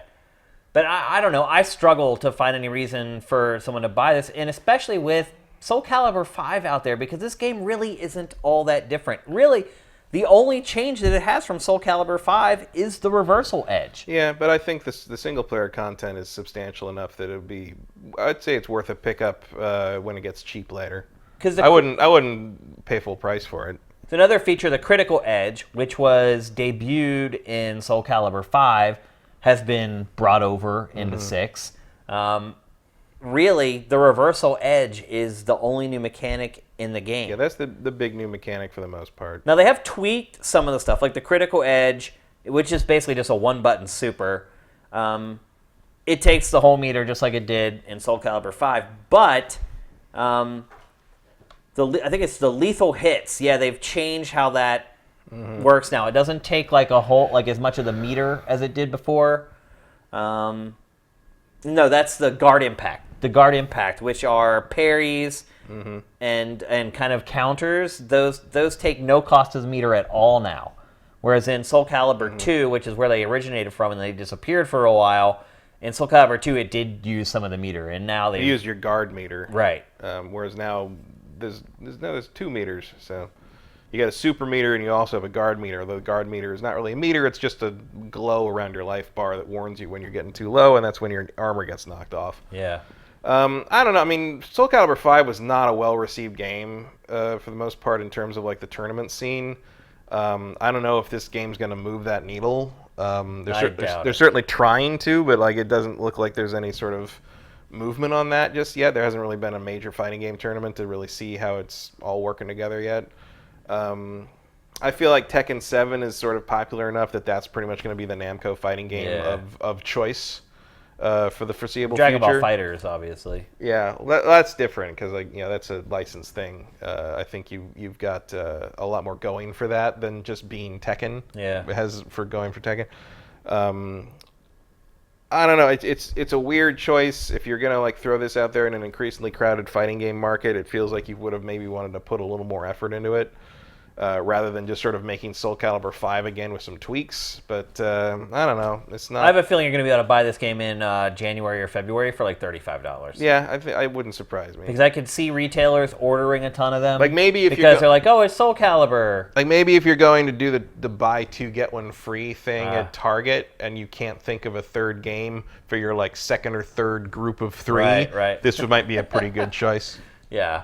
I have not played the final version, so I only played the beta, and I did not enjoy it really at all. I enjoyed it fine, but it wasn't like something that I can say you should take time away from some of the other games that are out right now to play, let alone pay for. So, all right. And again, I forgot I played it. Yeah. We could have probably just started or just ended it right there, where you said I played it for 7 hours and forgot that I had played it. Yeah. Because that says a lot. And it got real fast to the point where I just kind of turned the sound down and played like, YouTube videos while I was whacking people with a sword. Yeah. It did nothing to grab me and pull me back into it after I'd played it initially. It was just it didn't hook me. That happened to me too. I had planned on playing it all through the weekend. I played the beta on Saturday morning for like, I don't know, 4 hours, and I had no interest in going back to it after that. So, I don't know. I do consider myself a Soulcalibur fan, and I'm not really hyped on this game. So I say tread very carefully. When was the last Soulcalibur game you were hyped for? Because for me, it probably really comes down to 2. Like hyped through the roof, yeah. But I mean, it had like Link, and that was a special thing. Plus, it was just coming off of like the first Soulcalibur that I played to death on Dreamcast, which was oddly the second Soulcalibur. Right, yeah, because Soul Edge technically is the first game from the arcades, and then they call it Soulcalibur 2, which is the third game. Right, yeah. Probably Soulcalibur 4 is the last one I was even kind of excited for. Yeah, Soulcalibur 4, I was only interested because you could play as Star Wars characters. Yeah. Like I wasn't really interested in the rest of the whole. But that's why, because after Soulcalibur 2, where those guest characters got me excited. And this game, initially, I was excited when I found out Geralt was in it. And now that I've played it, not so much. Yeah, I still enjoyed playing as Geralt, but it definitely got me to pay more attention to it than otherwise. Yeah, for sure. But yeah, if you really wanted to kind of catch my eye over again with this game, I think 2B is a good start. Yeah. Like, I think if they... It doesn't raise my eyebrow. Yeah. I was like, that's a good choice. If they go more gonzo and picking out some characters and throwing them in here, like, from other companies and other games, like, I could come back. I could... It could end up being, the way games are supported now for, like, 2 years, it could actually end up being a game that, over time, does better than it did at launch. Yeah. Or you could do... Go nuts. Like, now clearly they've got to deal with Square, right? Put Raziel in there. Why not? Give me a Raziel. Give me Lara Croft. Give me, who knows? Like, go crazy with it. Like, Lara Croft didn't make a whole lot of sense. She could whack people with her pickaxe, I guess. Yeah. That pickaxe is pretty deadly. I'd do Raziel with a Soul Reaver. I'd be down with that. Yeah, well, I think a lot of people would. And people haven't seen him for a long time. It would generate a lot of buzz. So there you go. That's Soulcalibur VI. I probably should have played it more, although I tried to stay out of the conversation today. Kind of just let you do your thing, but I think most people know what they're looking at with this thing. Yeah, like, you know, and I feel like people have, if it's worth it or not. The single player content is robust, but like, you have to have something better to do right now in the gaming space. And that may be part of the problem for this. If it had come out in a February or March timeframe, might have had a little more traction. Yeah. It's been kind of forgotten here over the last couple weeks. By us as well. We're talking about it like a week and a half after it came out. So just not high on the priority list. All right, let's move on. We're going to talk next about the PlayStation Classic. We have talked about the PlayStation Classic before, but that was when we just had the initial announcement for it. And they had told us, what, were there 5, 6 games at first? 5 games. 5 games at first. And was it yesterday or the day before? Yesterday. Yesterday. Early yesterday morning, like 5 in the morning Pacific time. Yeah. So yesterday, they finally announced the entire lineup for the PlayStation Classic. I think the trick here is that the Japanese and U.S. versions are really different. Mm-hmm. There's more than a handful of games that is on one and not on the other. But let's talk a little general first. Let's talk about the U.S. version. So in our last conversation, we basically said must-have was Metal Gear Solid. Metal Gear Solid and Final Fantasy VII are your 2 requirements for a PlayStation Classic, I would say. And so now we're getting Metal Gear. Yeah. We had talked about how maybe the controllers might be an issue and things like that. Yeah, but I mean, it's just, you could play it with a non-analog controller. Certainly it was from the time where people were not expected to, by default, have that. Yeah. So, not my preferred method, but at least it's on there. Yep. So I'll just run down all the games in the U.S. version right now. Battle Arena Toshinden, that's a curious inclusion. Cool Borders 2, which was kind of a cult hit back when it came out. Although I think Cool Borders 1 was actually the bigger hit. It seems like Cool Borders 2 was kind of after the phenomenon had died. Destruction Derby, which was what I talked about when we talked about it before, about a game that came out at launch that I felt like I was the only one that played it, and I played it to death, so I'm pretty excited for that. Final Fantasy VII, we knew about that already. Grand Theft Auto. The first Grand Theft Auto, the top-down, 2D... Unplayable garbage. But it started a sensation, man. No, GTA 3 started a sensation. It did, the first 2 Grand Theft Autos were like, what? Yeah. Like, it didn't even work. Like, you can't drive at high speeds in a top-down... Like, it never worked. It was brazen, though. The content for the time was pretty eye-opening. It's also the only game in the series where you can play as a woman. Yeah. You pick your character, because the character doesn't matter. Right. It's like, you pick, like, from, like, I think it's like 10 different characters at the beginning. Yeah. You're right. Grand Theft Auto 3 is what really set the franchise into motion. But I don't think Grand Theft Auto is a terrible game. I think some people will be surprised, though, when they play it. They'll be like, really? This is what started it all? Like, they're different. They might as well be different. I mean, they could have started the numbering over with 3, and no one would have blamed them. No, you're right. Like, they could have just called it Grand Theft Auto. No one I've run into. I mean, back in the day when GTA 3 really blew up, like, I remember people like where they didn't know it was the third game in a series. I'm like, why do you think it's called GTA 3? And they're like, oh, I thought because there's like 3 parts of the map or something. It was like people didn't think about what the title implied. Right. I will say that GTA 2's expansion that was like sort of an Austin Powers inspired like swinging 60s London thing, I thought that was a fun idea. Like, I would love to see them go back to that in an actual modern game at some point. It could happen. But I think we've said before, like, the idea of GTA leaving America is probably not a thing that's going to... GTA is so much a satire on America, I don't think it's going to be going to London anytime soon. Yeah. Intelligent Cube, that's a choice. That's a throwaway. Yeah. That was Sony saying, "Oh my gosh, we don't have 20 games." Throw in a puzzle game. Jumping Flash. Early classic, I guess. Yeah. Mr. Driller. Sure. Ryan Davis was a huge fan of Mr. Driller.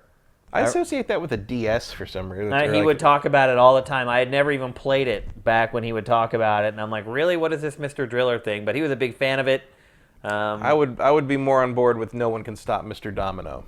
Yeah, he loved that game too. Actually, he loved that. He loved like Marble Madness. He loved like the most strange games. Like his favorite games were games that maybe like 50,000 people ever played. Like take out Intelligent Cube and put in Incredible Crisis, and take out. I'd forgotten about Incredible Crisis. Take out Mr. Driller and put in No One Can Stop Mr. Domino. Oddworld's Abe's Odyssey. There had to be an Oddworld game. Like, I guess, but like those games are so available on so many other platforms that it just seems like a waste of a slot. You can get it on your phone for like 50 cents. Rayman. Rayman's a valid inclusion. Like, it was a thing at the time, but again, Rayman didn't really get good until 2. Yep. Resident Evil Director's Cut. So RE's in there. It had to be in there. Yeah, you got to represent Resident Evil somehow. Yep. Persona. Weird inclusion, but I'm not going to argue with it. For the U.S. version, I'm really surprised. Especially because it's such a rare game. Yeah. Like, that's a good way to play it without having to have either a PS3 or a very expensive reprint. Yeah. I mean, the U.S. version has that. I'm really surprised by that. And I know Persona 5 did pretty well, but that's still pretty shocking to me. Ridge Racer Type 4. Obvious choice, although I prefer Rage Racer. Yeah. I don't know. I think Type 4 is probably my favorite Ridge Racer. It's good. I mean, it's probably the one I would pick for widest appeal, but I like Rage Racer. And next is a game that I think a lot of people may have never played, but I think if they get the PlayStation Classic, they may find they play it the most, and that's Super Puzzle Fighter 2 Turbo. Well, I think that's a little better known than you might think. Really? I've run into a lot of people that aren't even really big gamers, but they love that game. I mean, it might be the game on this thing that has the best legs. Yeah, it's also like you find them in kind of those like adult arcades. Like there's a Super Puzzle Fighter permutation you find in those pretty often. So it's still a thing here and there. Here to me is one of the most overrated franchises in the history of video games. And some people hate me for saying this, I'm sure. Siphon Filter.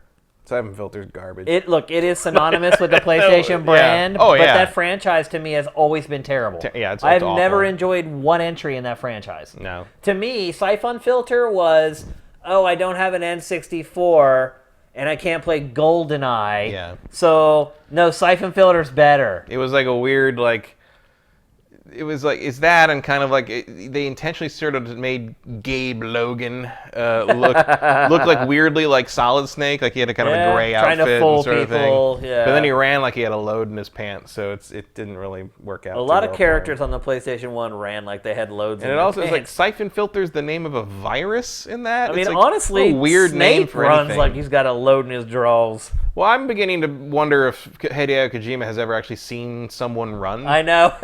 Because, like, no All one in his games it's run like that. normal people. You're right.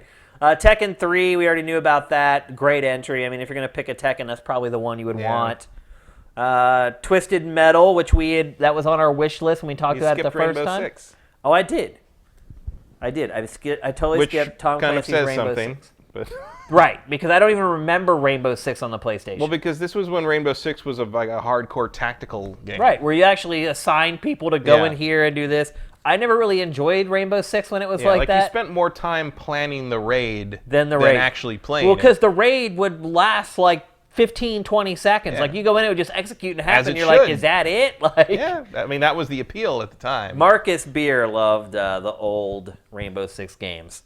And then Twisted Metal, like I said, it was on our wish list for games when we talked about it at first. It's good to see they got one of those on there. And then Wild Arms, which for whatever reason, Sony seems intent on pushing that franchise in the West out of nowhere.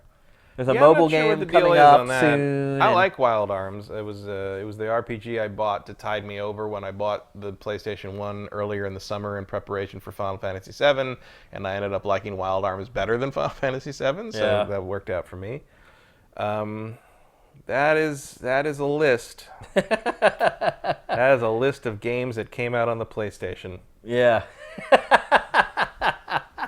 Let's run through the Japan model really quickly. Mm-hmm. And I think this might be a case actually where people might want to buy the Japanese version instead of the US version. Mm-hmm.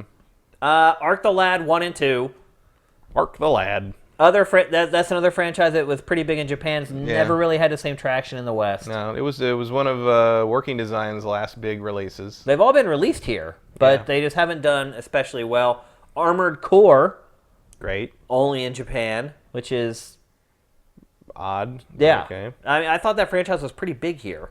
Yeah, it hasn't been around for years. I mean, the last time like one of those came out was probably like 10 years ago. Yeah, at least. Or more. There were a lot of them, though. I mean, it was a big deal for a while, for a couple, like 3 generations. Yep. Battle Arena Toshinden, that is also in the US version. I mean, that was like a launch title. That was an early game. I mean, I remember playing that. I mean, that game was awful, but I remember playing it because it was like the only thing like that at the time. It was like that or Tekken were your 2 fighting options. Devil Dice? I've never even heard of this game. I remember that, yeah. I do not remember it. I never played it, but I remembered people talking about Devil Dice at the time. It was one of those like superior Japan game things, like on the Usenet boards back in the day. Back when like importing stuff was like leet. Oh yeah, you were like godly. Back when you said leet. back when you said leet. Yep. But yeah, if you were willing to chuck out that extra $20 for a game, you were a man among men. G. Darius. Yep. I don't know what that is. That's a shoot 'em up. So it's a shmup, like a side-scrolling shooter. Yeah. Darius is it's a side-scrolling shoot 'em up that very fish-oriented, like mechanical. Like the band. No, mechanical fish. Yeah. Like everything's a mechanical fish, basically. Okay. They're good. I had G. Darius, or was it G. Darius Savior? I had one of them on Saturn, an import for Saturn. It might have been G. Darius. Then Gradius Gaiden, another side-scrolling shooter. Yeah, never played that, but I played Gradius, but I've never played that particular one. I mean, that genre is more popular in Japan, so it makes sense that they put a couple on there. Oh, sure. Intelligent Cube, which is also in the U.S. Jumping Flash, Metal Gear Solid, Mr. Driller, all in the U.S. version. Parasite Eve. Why is it that in the U.S. version? I don't know. Can we swap out Parasite Eve for Rainbow Six, Siphon Filter, I don't know. I'd probably switch it out for Persona. I wouldn't get rid of Persona. Persona's because it's rarity. Because of rarity, and also because it's a good game for what it is. Like, at least it doesn't define the PlayStation, but like, I wouldn't get rid of it until I had to, basically. Parasite Eve is certainly not one of my favorite games on the PlayStation 1 either, but it's more emblematic of the system than like Tom Clancy's Rainbow Six is. Yeah. And then the only other game... The U.S. List seems to lean mildly heavily on what Ubisoft was willing to give them. Pretty much. It really does. And then the only other game on the Japanese version that isn't in the U.S. version is Saga Frontier. Yeah. I remember that was one of the big disappointments, because I bought that kind of thinking it was going to be more of a Final Fantasy thing, and it was more of an Octopath Traveler thing, except way less user-friendly. Yeah. That was one of those games where you could screw your entire playthrough if you didn't do the right thing in the right order. I never got very far in it, although it was gorgeous. Yeah. I've never played it at all. I don't see any reason to change that. So which version is better, Matt? I mean, I think part of the strategy here for Sony was to get some people to buy both. Maybe. There's nothing. No, I think the Japanese list is marginally better. Because obviously I like the Ark the Lad games. It doesn't do me any good for the Japanese one because I can't read it. Right. But all things being equal, I would say the Japan list is better. I don't think either of them is particularly great. There's no Tomb Raider. There's no Tomb Raider. There's no Silent Hill. There's no Spyro. No Crash. We can't do that with no analog stick. Yeah. There's a lot of missing. The first Crash played with an analog stick? I think it was a D-pad. I think it was D-pad the first time. Yeah. Basically, it seems to me like Activision just didn't play ball on this. Yeah, it's what it seems like. Well, because they're re-releasing all this stuff. Right. They're like, why would we want to put it on this micro console when we're doing remasters? There's no Parappa. Yeah. There's no Wipeout XL, which That's a huge omission. Which I didn't expect because that's a lot of music licensing. You could have done the first Wipeout, which is not as good, but I think it used in-house music. So it wouldn't, as music made by the company, not in like house music that's in the. Whereas XL is the best game of that era in the series, and also has like kind of a who's who of electronic music at the time as its soundtrack. Honestly, I think a lot of these artists would do whatever they could to make it happen. But I don't think Sony has any interest in paying anything to license. I think they would maybe license it for free, man. No, they couldn't. It's impossible.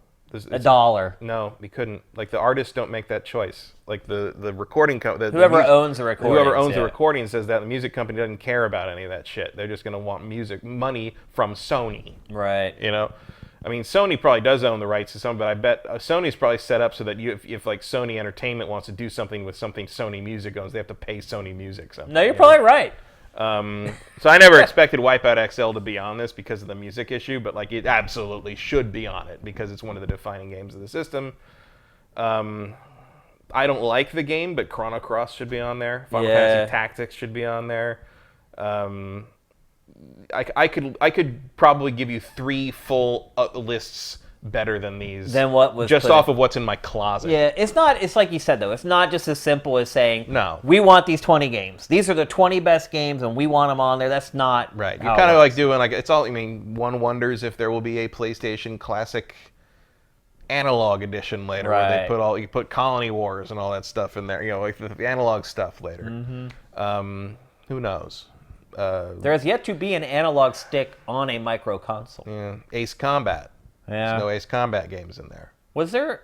Was Ace Combat on the original PlayStation? There were 3 of them. I didn't even know that. Ace Combat 2, and Ace Combat 3 Electrosphere. Electrosphere. Electrosphere is interesting because the Japanese version has a like the way you select everything is actually on a giant like digital sphere, or you like pick all the missions, and the Japanese version had all these branching storyline things, like where like this went to this mission and this mission, or do this and this mission and you get this mission.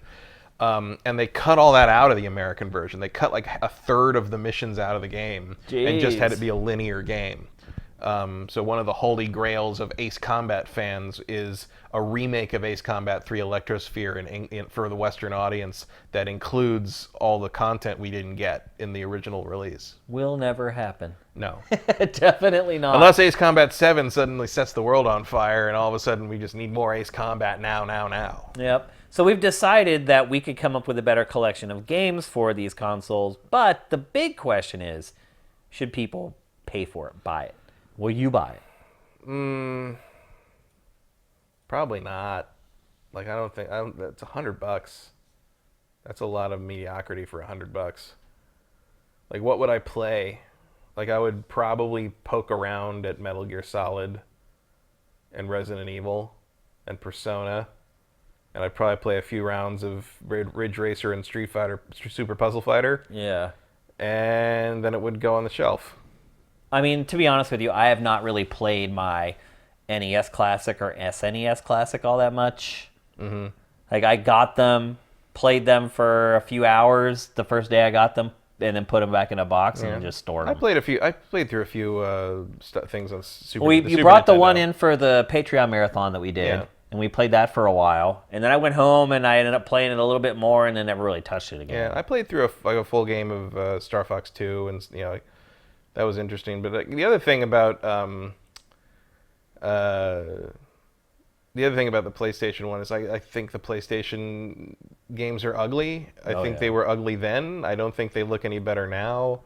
And in general, like outside of like Puzzle Fighter or like Rayman, like I just I don't want to look at that really.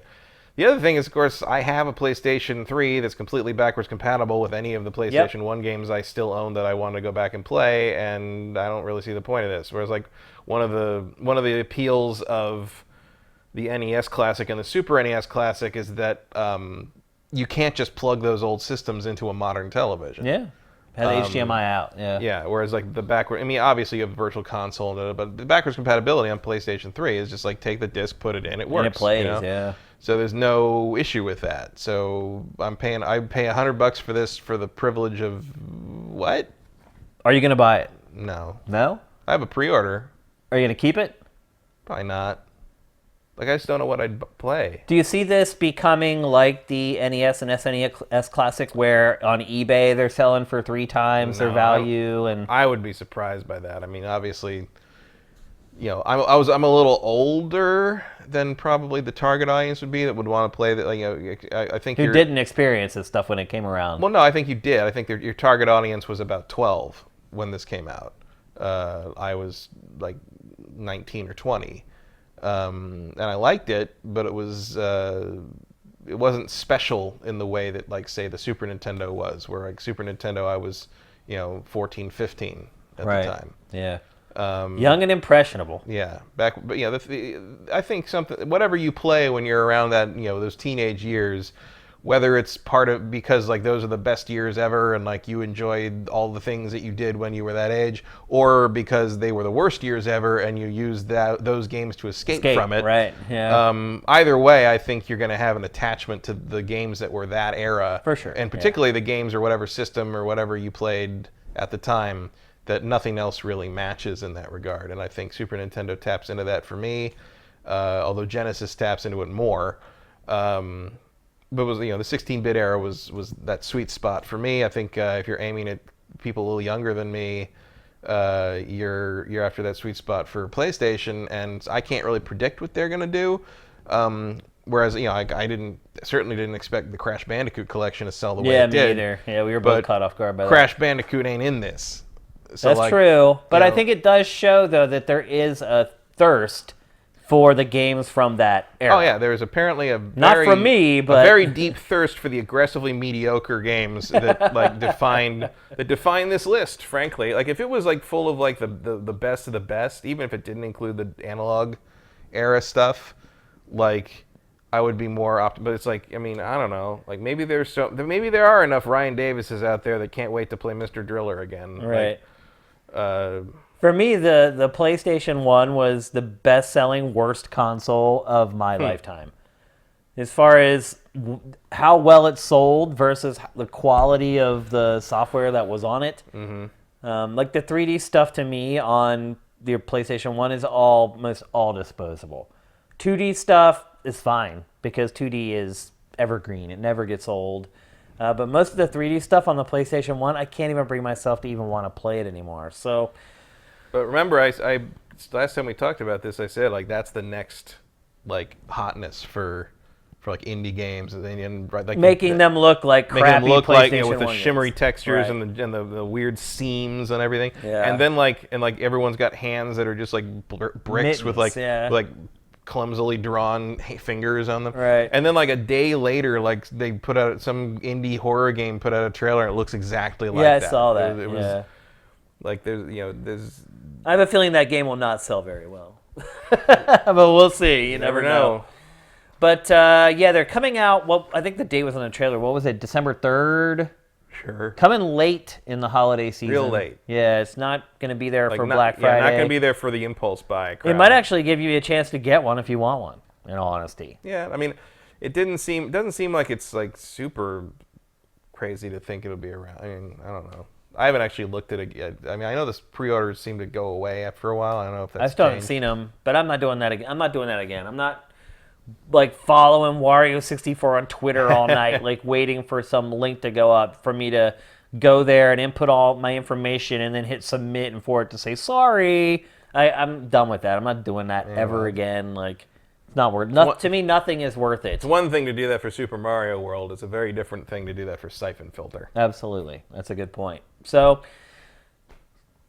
leave your impressions in the comments on this. It'll be interesting to see because a lot of people on Sifted are a little older. They're pretty much all from our generation, where we were pretty much adults by the time it came out. So we're not. I mean, we still get impacted by nostalgia. Yeah, but I would be excited for a classic PlayStation that had a little more representative lineup than this. I mean, it's just, but this just feels like you got the big two.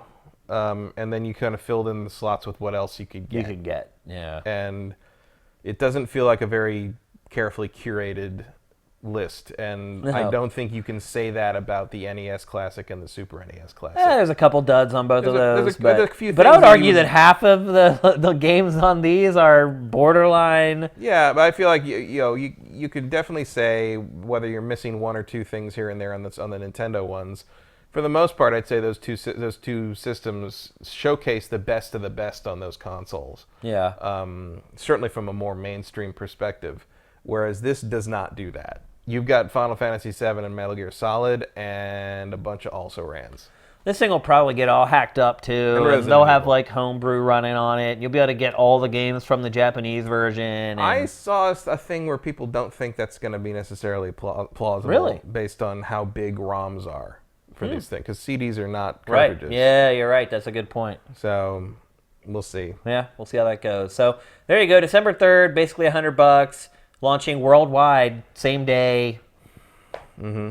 So you don't have to wait. It's not coming out in Japan first. Like you could, like I would have even gone for like multiple versions where it's like, here's the 3D action one, and here's the racing simulator one. Just color them differently or something. Here's the you could turn that could be huge actually. Yeah. Because you'll get people that want to collect them all. Mm-hmm. Just do different colors of each one. That's what I mean. Like the first one's gray, the next one's blue, red, whatever. Red, and people white. would buy them. People love the white PlayStations. Oh, yeah.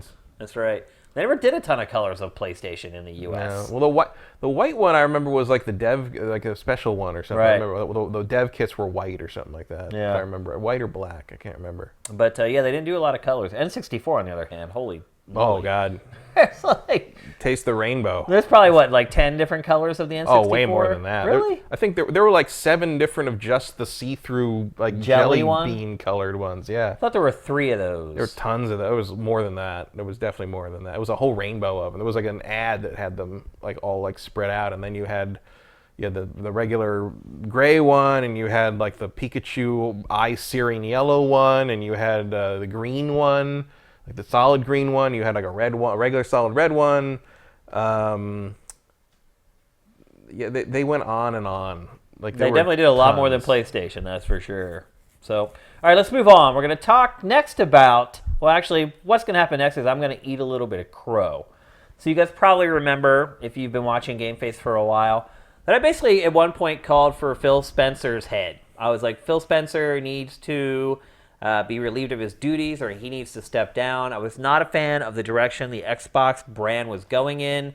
And it got to the point where there were just no exclusive games coming out for Xbox, and I think you could argue even now that that's the case. But things have started changing for Xbox. In fact, the last quarter, revenue is up like 44%. Mm-hmm. Xbox is starting to turn things around. If not in the short term, I don't expect to come out of this holiday season and have Xbox be the best-selling piece of hardware. No, but it's in definitely... fact, I fully expect for it to come in last over the holiday season. But it's definitely healthier than it used to be. Oh, yeah. I mean, well, a 44% increase in revenue says it all. I mean, that... Also, proof that power matters. Yep. Like the X has done its job to some degree. To some degree. I think at the very least, if not with revenue, and well, it seems like revenue's doing okay, but that might be software. Yeah. You got people out there, like, look on Twitter, you got people buying Xbox X's to play Red Dead this week. Yep. At the very least, it changes perspective on Xbox, which for the last 2 or 3 years has not been great. Actually, ever since they unveiled Xbox One at E3. It has just been a struggle.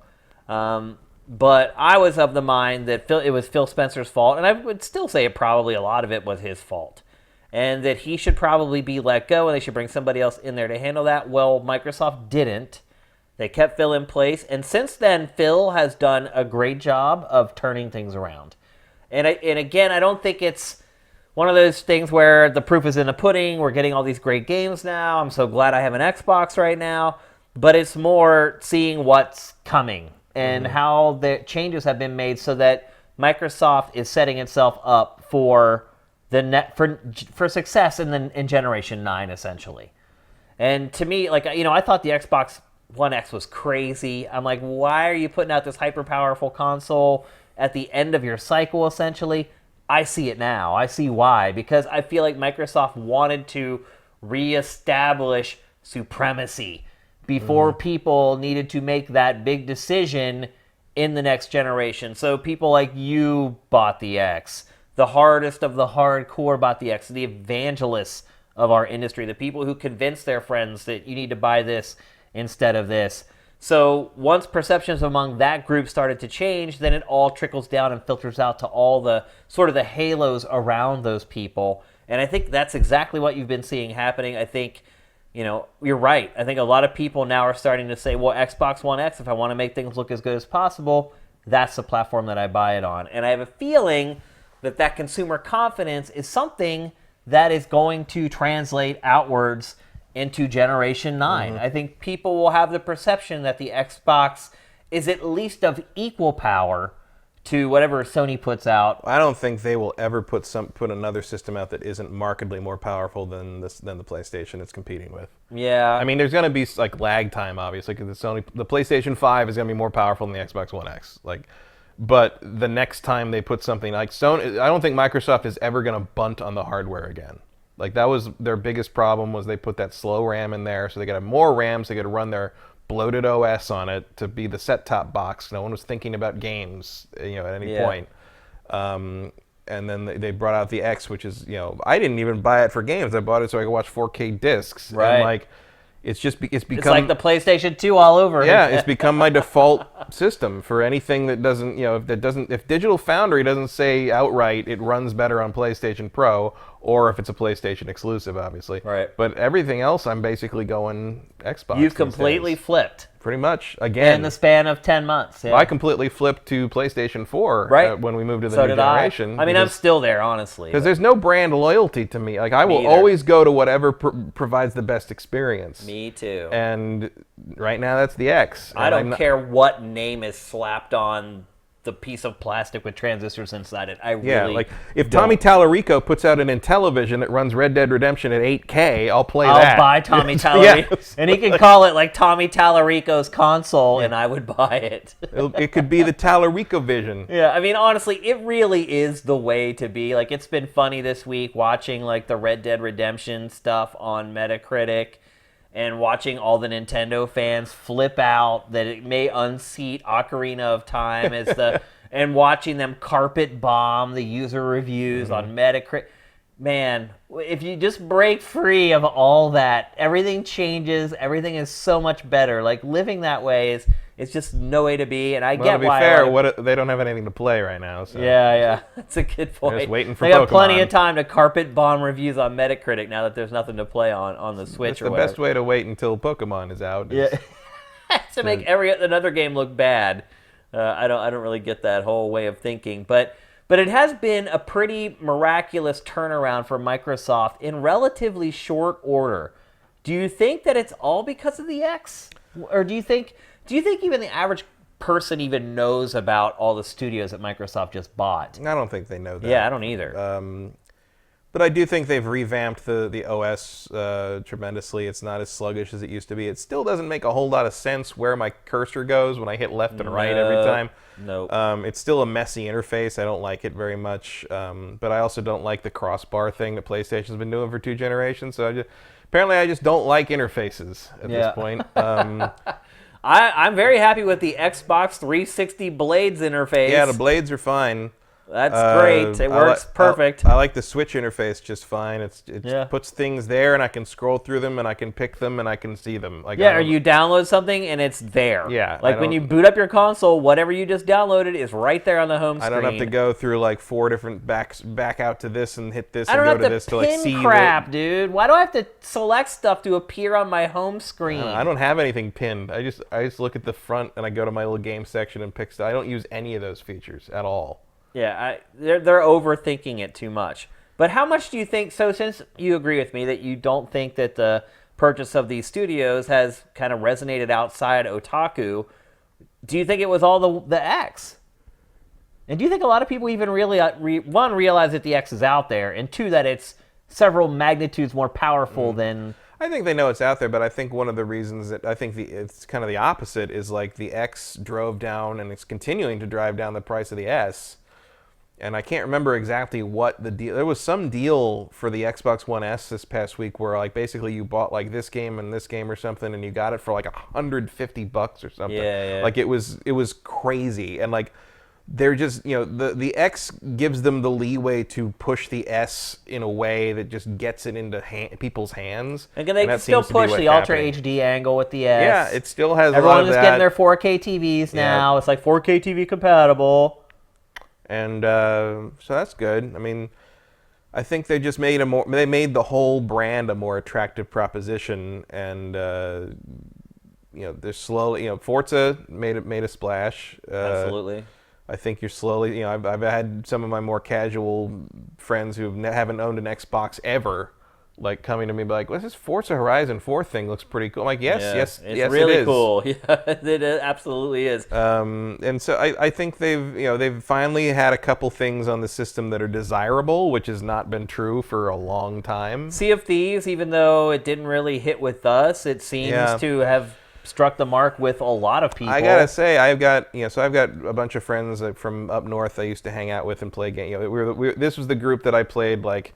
We played F-Zero on the N64 until the sun came up the day it came out. I mean, you would probably call us hardcore, but their tastes weren't like. I mean, they didn't spend a lot of time alone playing games like single player stuff. They it's a social activity for them. Yeah. 3 of those guys who still all live up north, or like 3 of them play Sea of Thieves every night. Yeah. Every There are single some people day on I my turn that friends list system that on. play it every day too. Every single day I turn that system on, and those 3 guys are playing this game. And at the very least, I think people see it, and even if they're not interested in it, they're like, hey, that's kind of different and peculiar, and it catches their eye at the very least. But also, they're just having fun playing together, playing a game together. Yeah. Like this, it doesn't even necessarily matter it's that game. They're all on a boat dancing and playing musical instruments, and they chat and hang out with each other. Like that's all. Like I was interested to play it, but I was like, oh, this isn't actually any more fun. You're just having fun, like hanging out together like a chat room. Just talking. The game's an elaborate chat the game's room. Something to do while you're on the phone with each other. Yeah, basically. I mean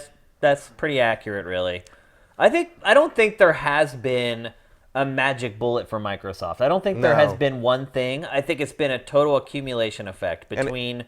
And it's not like PlayStation's flagging or anything. No, like, Spider-Man blew up. Like they've got crazy hardware sales. It's like everything seems to be going pretty well for everyone, frankly. Yeah, because I mean, you start thinking about what has Microsoft done in the last 2 years. Well, there's Xbox Play Anywhere, which was kind of the first Game thing. Pass is getting all the PC people on their side as far as getting into their services.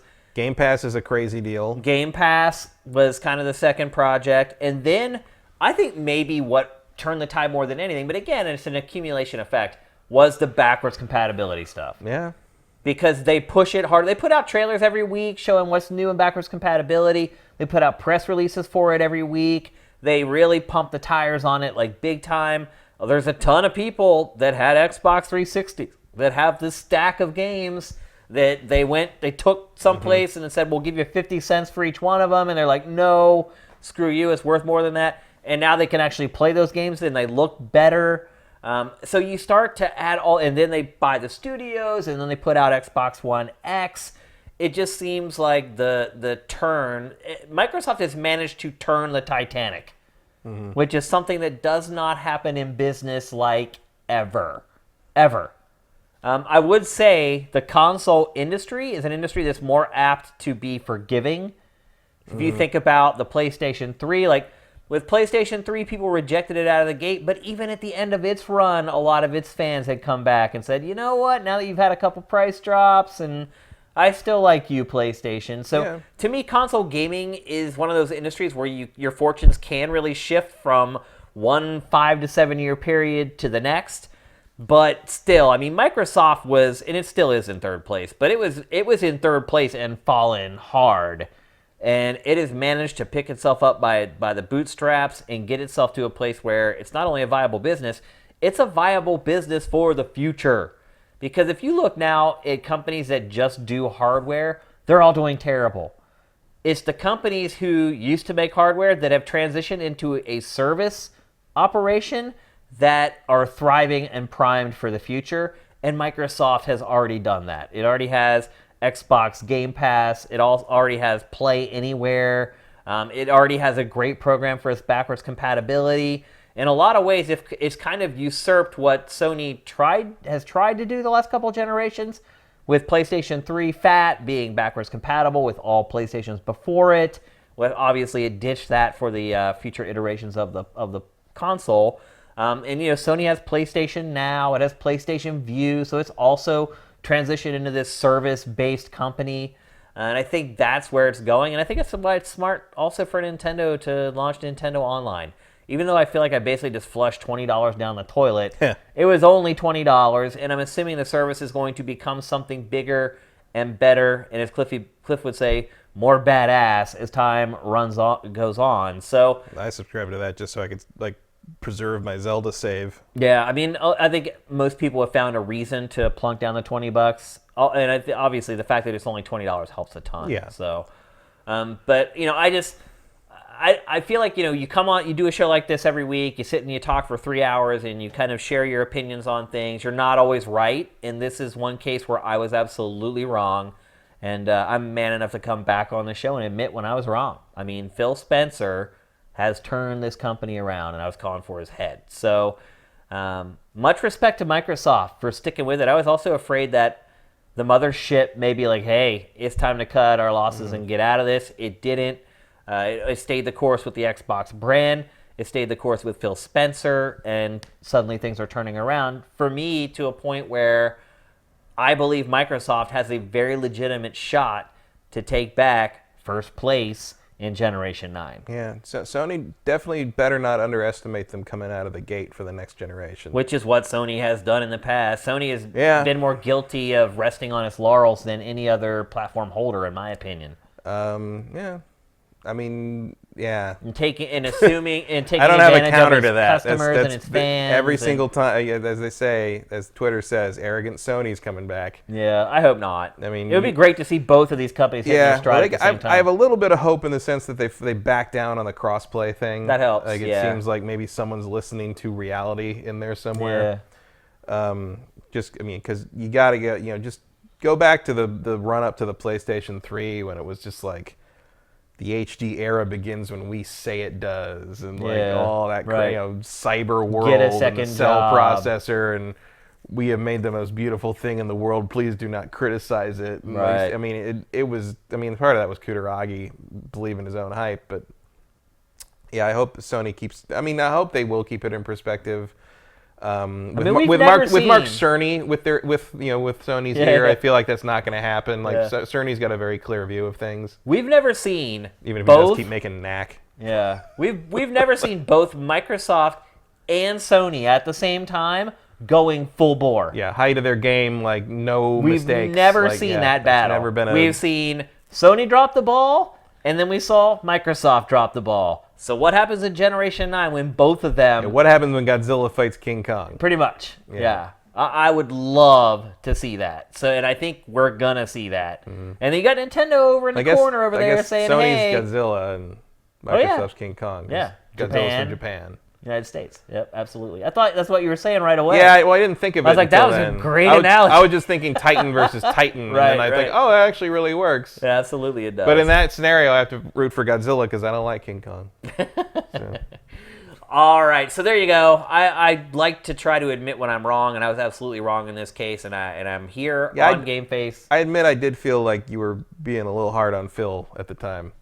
I thought he was, it showed signs of turning some stuff around. I think the investment in those 4 new developers is going to pay off big time when the transition to the next generation comes around, because I'm pretty sure that's what they're working on is stuff for the next system. Yeah, for sure. And if we can just get over this Crackdown 3 hump, I think, blue skies ahead.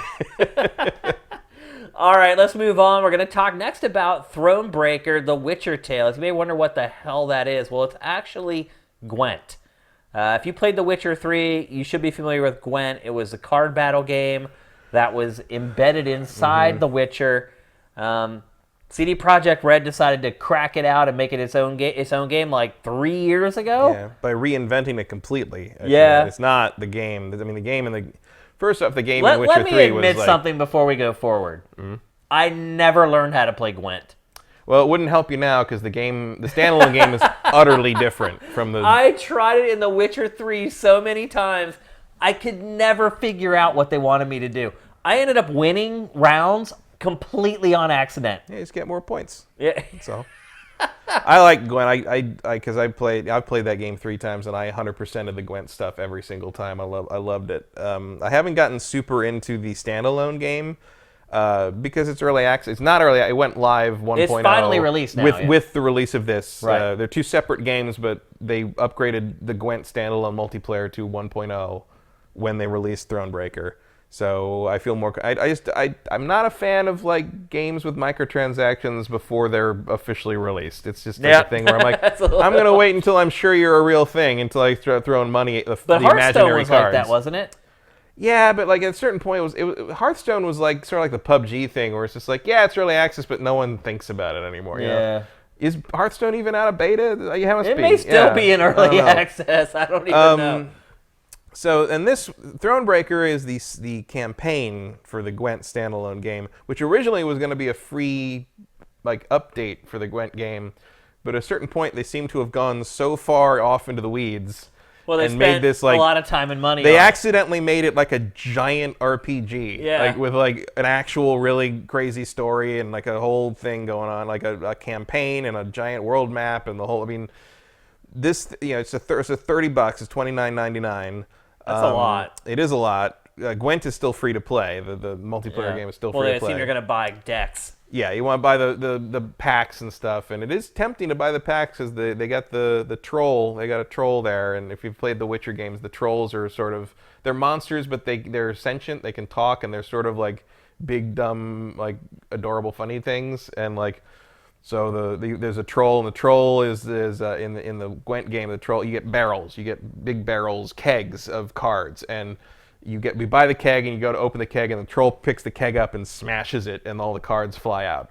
And the troll, the great thing about the troll is like he smashes it, and like then you go through your cards, and as you pick the cards, he reacts to the cards. So if you get like a really rare card, he'll go, oh wow!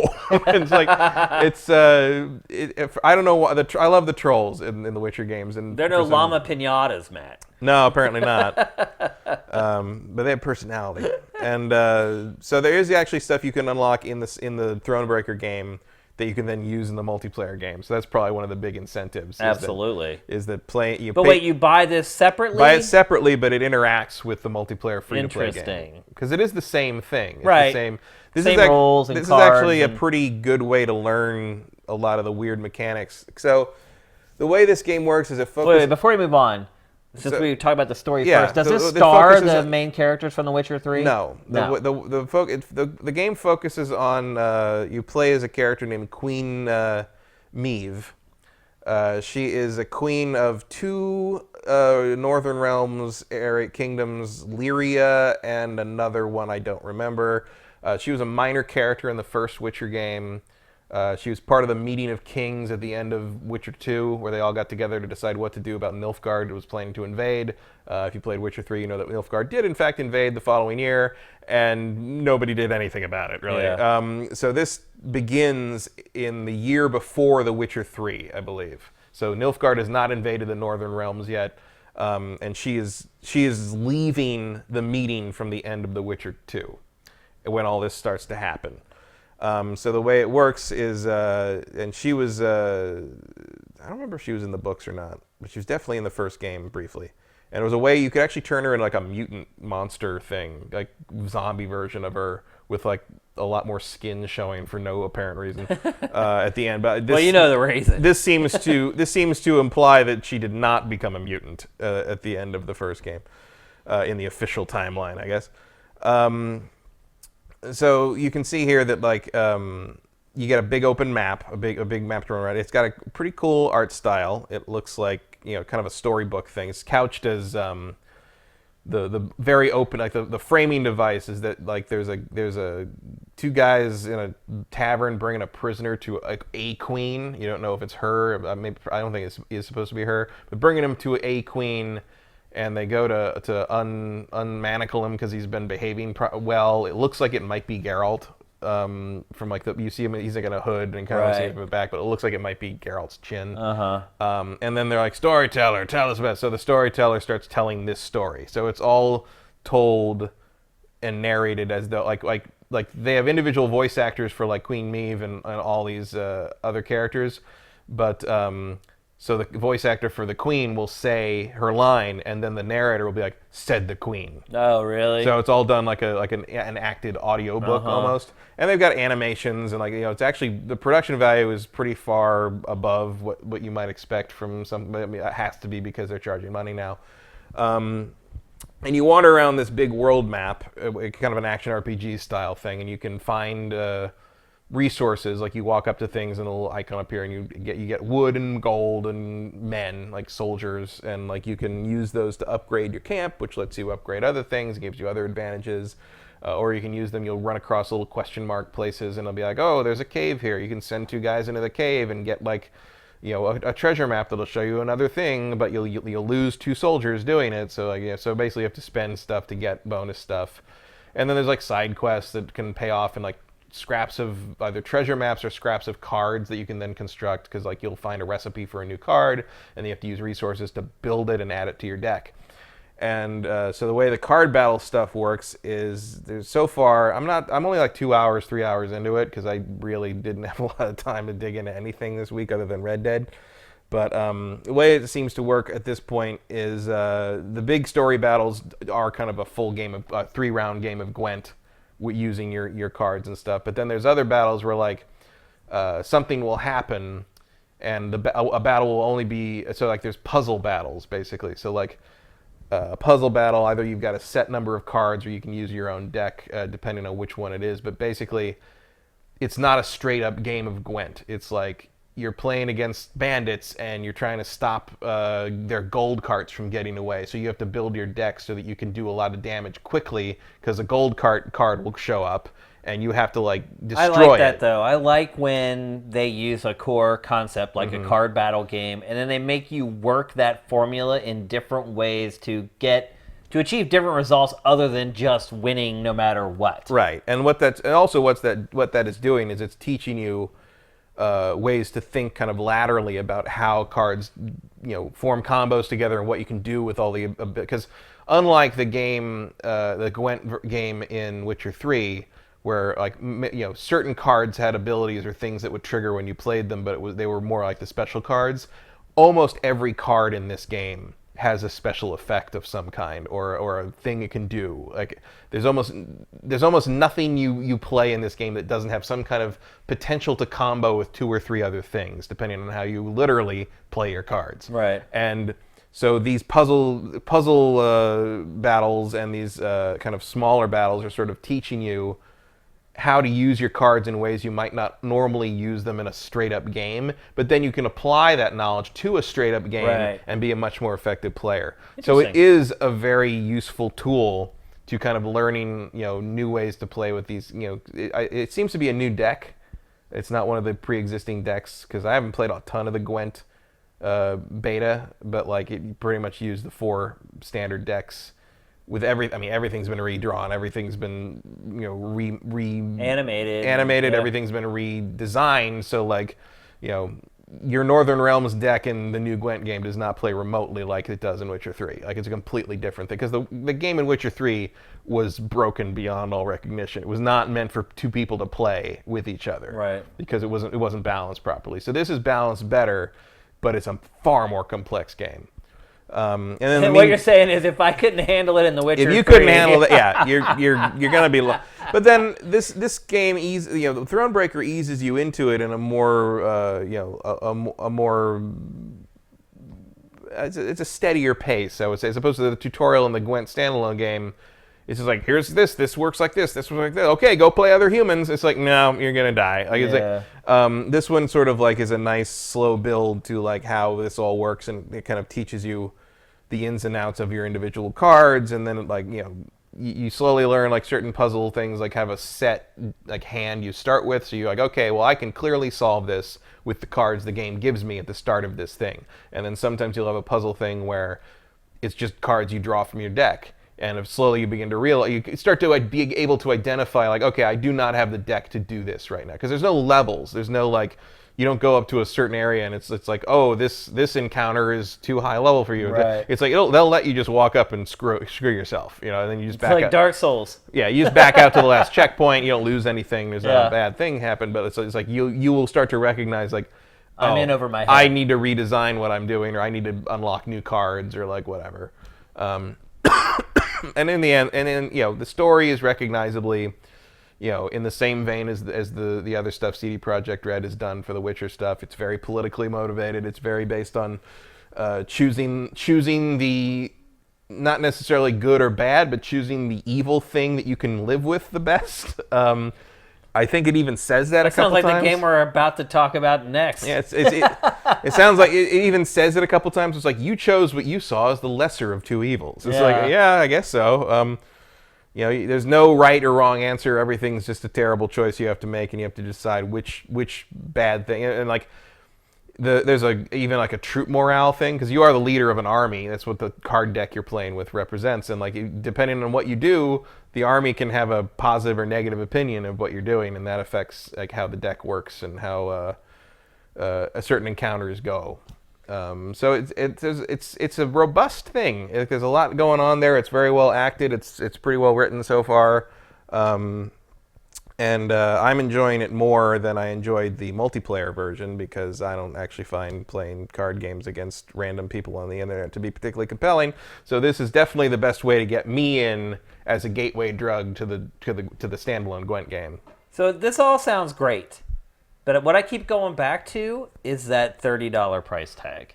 It's high. I mean, can you realistically recommend this to someone for $30? Well, I mean, you got to know what you're getting into if you like the Gwent stuff and like the Witcher stuff. But I'm kind of okay with paying $30 for, a high quality game that's not like most other stuff that's out there, written by the people who are some of the best writers in the entire industry. Yeah. Also, I'm guessing this probably lasts a good long time. Yeah, it's a robust product. Let's put it that way. Like CD Projekt Red doesn't charge unreasonable amounts of money for things. Like if they think this game is worth $30, it's probably worth $30. Because probably they're just looking at how much time and energy they put into it. Time and energy they put into it versus like what they delivered. And if they say if they think they've delivered a $30 game, they are one of the few companies in the industry that I am willing to say I believe you.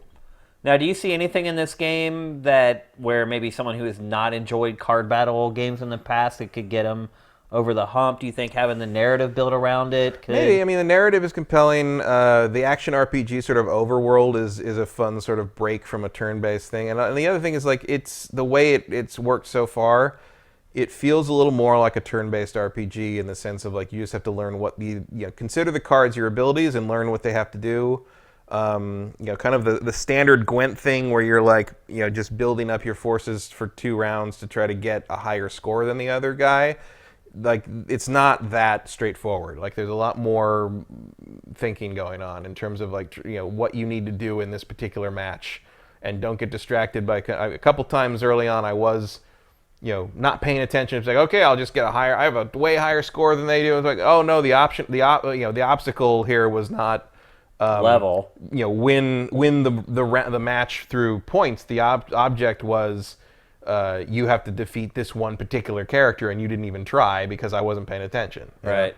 And there's little things where, like, and I like the puzzle. Some of the puzzle things are more kind of using a quirk of an ability of a card to do. Like, there was one where I was in a graveyard, and there was a ghoul, and it had like all these like minions that it summoned, and it looked like impossible to do. They have 3 turns with 3 cards to do that with, and it looked impossible. But if you figured out how exactly to play the 3 cards in the right order with their abilities used at the right time, it caused like this cascade effect that basically caused the ghouls to defeat themselves. Oh, interesting.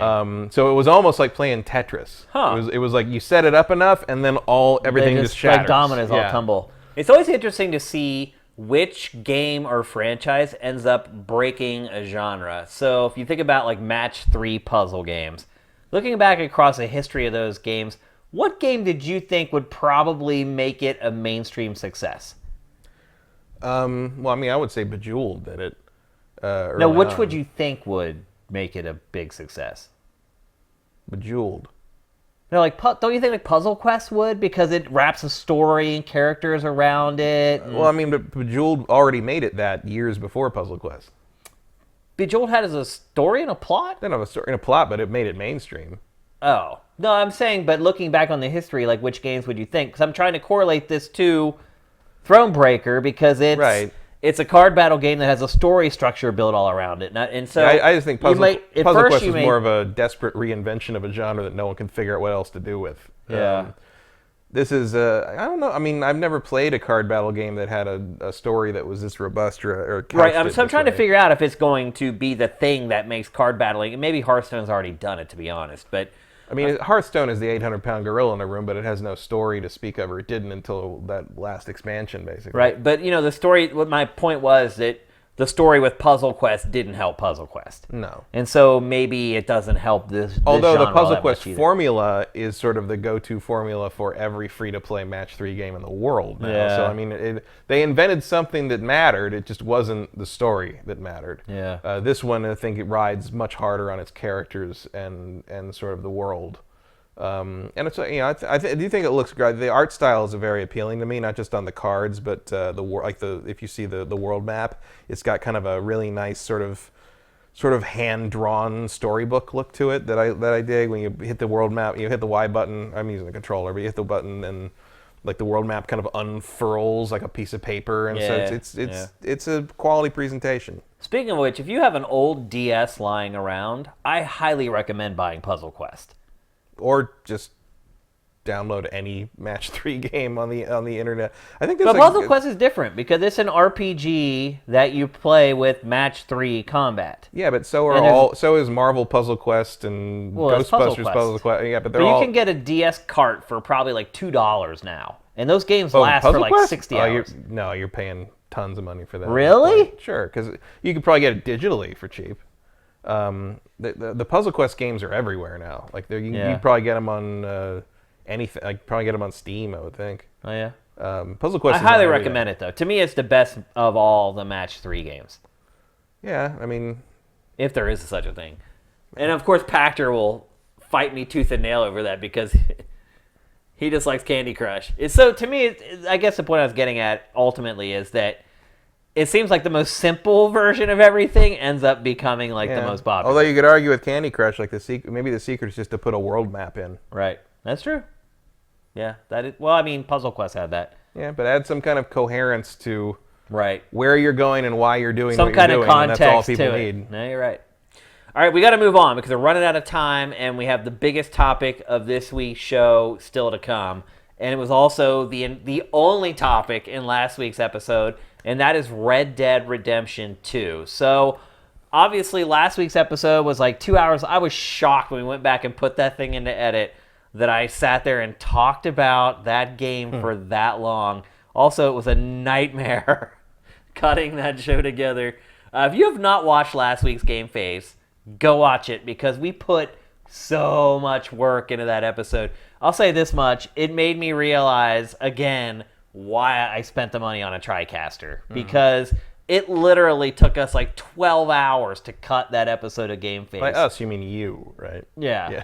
Well, I used to have people that would cut stuff for me. I still have someone who cuts Factor every once in a while, but they usually don't have to cut GameFace, so it's not a part of like the rotation. So, yeah, I cut that show. It took 12 hours last week. Yeah, I just showed up for that. I don't want anybody thinking. Well, you hadn't played it. Yeah. So anyway, Matt has now played it. Not just played it, played a ton of it. So as we have done with a lot of the big games through the last half of this year, we do like an initial impressions thing, and then we come back and do like our final impressions. And these are our final impressions of Red Dead Redemption 2. The first thing I would say is we recorded last week's show at embargo break, meaning, I think the embargo was up at like 7 in the morning, and I was here at 1 p.m. recording or something like that. Yeah, the following day everything went up. Yeah, so I had not, we were actually recorded before embargo break. So take it back, start cutting it all together, and then the reviews start popping at embargo. And I was surprised at the reviews. Not the scores or anything, and I don't want to call anyone's review wrong because I've done that before and I immediately regretted it afterwards, and I never want to do that again. But I would say that I was really surprised that at embargo break on day one, I was the only person that criticized the game for anything. Well, there was one thing that gave like a 7 out of 10. And immediately a petition started to remove it from Metacritic. And look, I really like the game, and I think it's a great game. But there are things, in my opinion, that are blatantly wrong with it. I was the only one to mention any of those things. The 10 out of 10 reviews baffle me. I don't actually like this game very much. I like it, I don't love it. I hate playing it a lot of the time. I saw on Reset Era, there was on the official thread, someone said, this game is somehow simultaneously a 10 out of 10 and a 3 out of 10. Or a 2 out of 10, maybe they said. And I agree with that. Like I feel like presentationally and on almost every imaginable level, it is fantastic. But when I have to actually play it, I don't really like it very much. This might be like the ultimate like YouTuber game. Yeah, like Twitch streamer game. Like fun to watch somebody else play it. It is like playing it, like the actual control of Arthur it's mushy and awkward, and it feels like you're walking through molasses. You could use about 100 adjectives to describe. I do not understand what their choices were on the UI half the time. Or like, okay, so you want to point your gun at someone. Well, that is hold left trigger, unless the gun isn't out yet, in which case you hold a right trigger. But if you hold it the wrong way and let go of it, you'll shoot them. But if you hold it the right way, you'll aim from the hip. And then once it's out, then you use left trigger, and then you use left bumper to put it away, unless you switch to your binoculars, and then you want to go back to the other gun. Because to switch to the binoculars, you have to hold left bumper and then hit right bumper to switch to the item wheel, and then hold the stick to highlight the binocular, and then let go of left bumper, and then he'll pull the binoculars out, and then you look at the thing. Maybe you've decided that's what you want to hunt, so you want to shoot it, so you want to switch back to the gun you had before, but then you will, for some reason, default to your sidearm, so you have to go back into the menu, and then because you were holding the binoculars, you're in the items, you have to hit RB again, and then you have to pick the I don't know what. I think the game is absolutely loaded with crap. I used to wonder what happened to the guy who designed the Gothic inventory system, and I think Rockstar hired him. Like the game can't agree on when you use, like, X and Y both seem to be interactive buttons for objects and things. Like if you're searching like a cabin or something, sometimes you'll use both buttons to search things, and it's like there's no pattern to it, and like it's so weird. Like there's so many things like that. Just incontinuities between how they handle menus and systems in one part of the game versus how they handle them in other parts. And the whole like the gunplay is not play. It's the gunplay is auto aim and point at the head and get a headshot. And like and that depends if like they did a weird thing where like there's certain guns, if certain guns require like cocking the hammer or like a movement of the bolt, you have to press the button to do that and then press it again to shoot. So instead of like pressing the trigger shoots, the trigger shoots, but then the trigger cocks the gun again, basically, and then the trigger shoots again. And that's separate from reloading. There's no reload button. Well, there is a B button is reload. Well, circle on PlayStation, I guess. Oh, I never even used it. Hit that. It's the only game in the world where the reload isn't square. Because square is either interact or jump ineffectively. It's mantle, basically. Yeah. And it makes it so hard for me to enjoy playing it. Like it's. And there's moments, like the whole world is gorgeous. The presentation is incredible. The acting is amazing. I'm not as over the moon about the story as you are, but I think the characters are well done, and I think it's very impressive that almost you got a gang of like 15 people, and I can characterize each one of them because they all have well-drawn personalities, relationships with each other, relationships with you.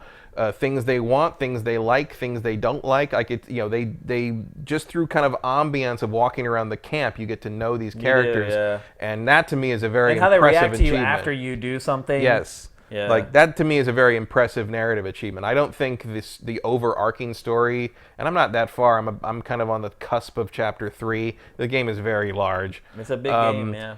Like to me, it's not as interesting off the bat as Red Dead Redemption 1 stories, because Red Dead Redemption 1 is basically doing Sergio Leone, and this game is doing Once Upon a Time in the West, which is a much slower, broader, sprawling film, but it's definitely the inspiration for this one, and that's not a bad thing. That movie's great. If you haven't seen Once Upon a Time in the West, I have not seen it. If you haven't seen Once Upon a Time in the West, check it out. It's one of the all-time greats. I would maybe say finish Red Dead Redemption 2 first. Not because it's the same story or anything, but because it's so tonally and thematically related that watching the movie might tip you off to sort of some of the things Red Dead Redemption 2 is probably going to do later. So maybe finish the game before you watch it. But if you want to see like what I would consider the movie that really inspired this one the most, Once Upon a Time in the West. Here's a fact. I'm named after a cowboy movie. Oh, come back, Shane. Yeah, I was named after that movie.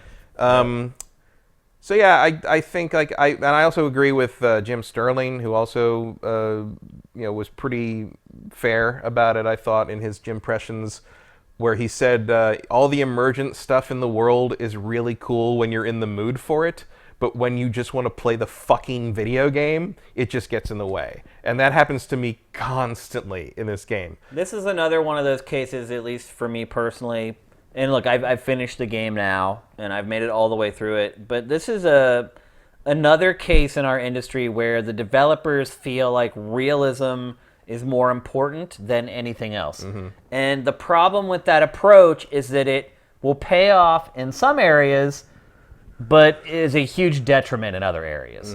And I do not understand why suddenly tedium seems to be the new gameplay paradigm. There's my paradigm. That's what I was there it is. I was Is that what waiting you're to use waiting paradigm. Tedium as the new gameplay paradigm has been the thing that's rattling around in my head while playing this game all week. And part of that also comes off of coming off the tail end of all the Star Citizen stuff, which seems to be really enamored with waiting for trains. Yeah.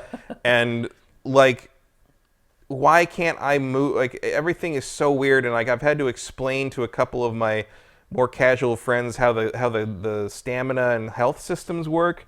And I'm like, okay, so you've got your stamina and your health, but when that goes down, it doesn't replenish automatically. It replenishes out of this core thing, and the core goes down over time, and also when you use it to replenish, and if it goes down too far, you have to eat something or rest to replenish. And they're like, why can't I just play the game the way I want to play? I'm like, that's a fine question. I don't know why, like, tedious... Also, why not just give one bar? Why do you, why do you need those? Why do you need the core and the meter on the outside? Just give me one bar, and when it gets to 0, I'll eat something or I'll sleep and replenish it. That doesn't even tie into realism. Like, there's just no reason for that mechanic whatsoever. There's a lot of layers of like weird busy work in the game. Like, when I go into a store, like, you have two options. You can either take all this time to look at all the individual things on the shelves and buy them like that. Let's go to the catalog. Or you can go to the catalog and continually flip through pages and pages of crap you don't want to look at, instead of just giving me a frickin' menu. Like, I don't care. And like the realism thing doesn't hold water for me, because it's very variable depending on the situation. For instance, like, this game has the most graphic animal skinning animations I have ever seen. Like, you have to sit there and watch the man like spend 10 seconds cutting all the hair, all the skin off a bear. Like, you want to talk anatomically correct, the skinning stuff in this is pretty close in terms of what the animals look like when they're done, and then when they start to decay. They put a lot of love and care into that. They did, yeah.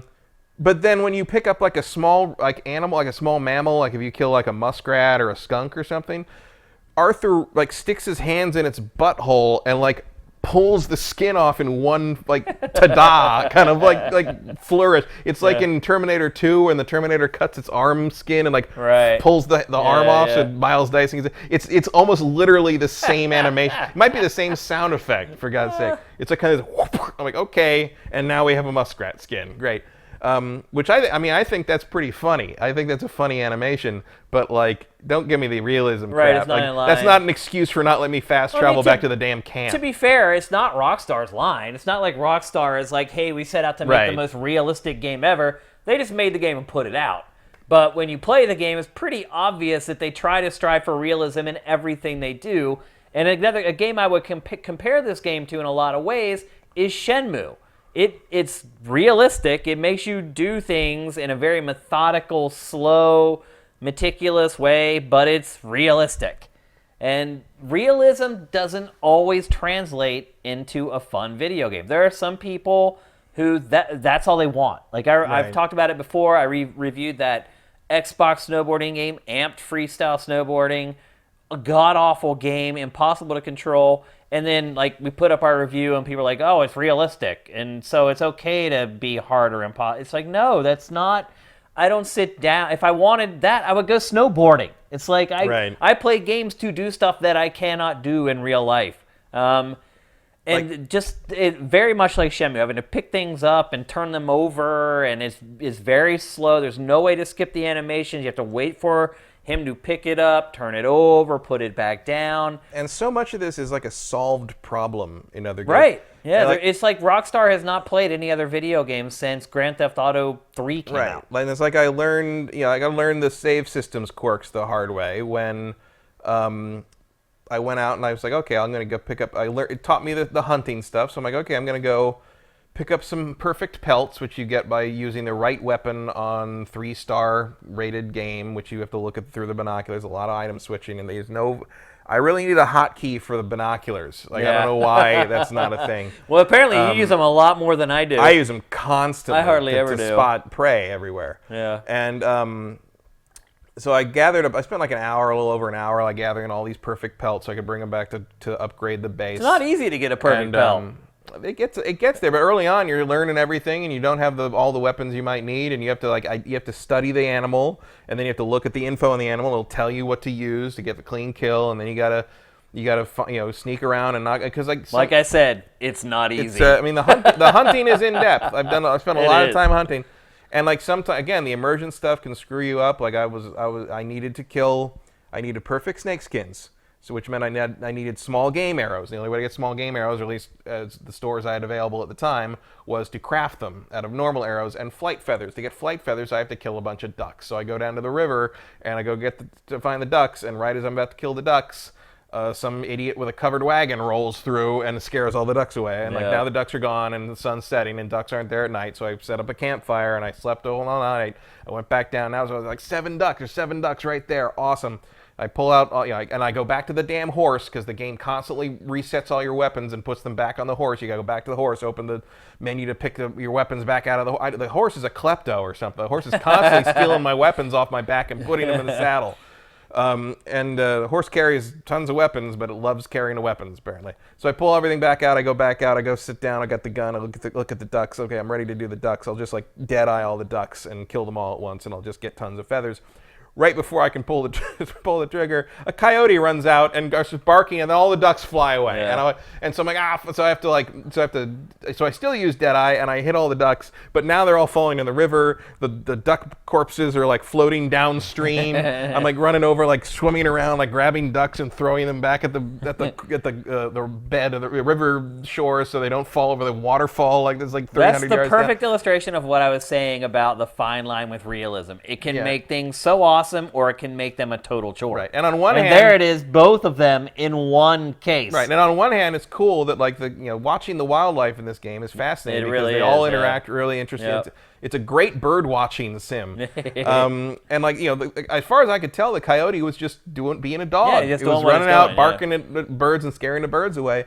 But I'm all I wanted was feathers so I could make this arrow, so I could go get this thing, so I could upgrade my pouch. Yeah. And this and game now is I always got making you do mental gymnastics, though. It's Yeah. I finally, you're always trying to figure out a way to work around the handicaps that the systems give you. It's like the fast travel stuff. First of all, unless you tell somebody it's in the game, a lot of people will never even realize it's there. Well, because the upgrade that gives it to you is hiding behind the most boring upgrade in the ledger. Right. And you had to buy something first before that is even a possibility. And they're both expensive. So once you even And the upgrade looks like it'd be completely useless. Right, exactly. Because it's related to how much the other gang members donate to the camp. Yep, exactly. And you have they no pretty idea. much don't. Yeah, they so don't it's do anything. Early on, it becomes very clear, like you said last week, you're the only one, you're the only one participating in the fundraiser for this gang. Yep. You're throwing. I just donated $40 worth of pelts and gold watches I stole from dead people, and John Marston just donated a 90-cent piece. Literally of felt. 30 cents. Yeah. They'll put it in the ledger. 30 cents. You're like, oh, thanks, bro. Thanks for that. I just built the whole camp.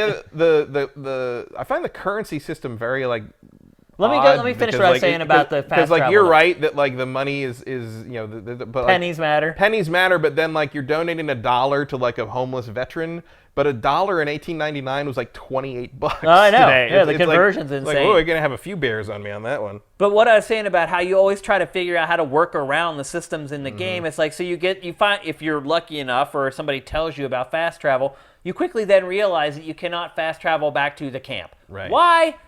I have no idea. I have no idea why the fast travel system is so obtuse in the first place. But then I start thinking about it. I'm like, well, maybe I can figure out a way to still fast travel back to the camp. And then eventually I did. Basically what you do is you set a waypoint for the camp, you start traveling that way, and then you put it on automatic travel, like the cinematic travel or whatever, and then you can skip it. And so I found a way. Unless you hit a wagon, which happened to me once. Exactly. Yeah, absolutely. You're not guaranteed to get to your destination.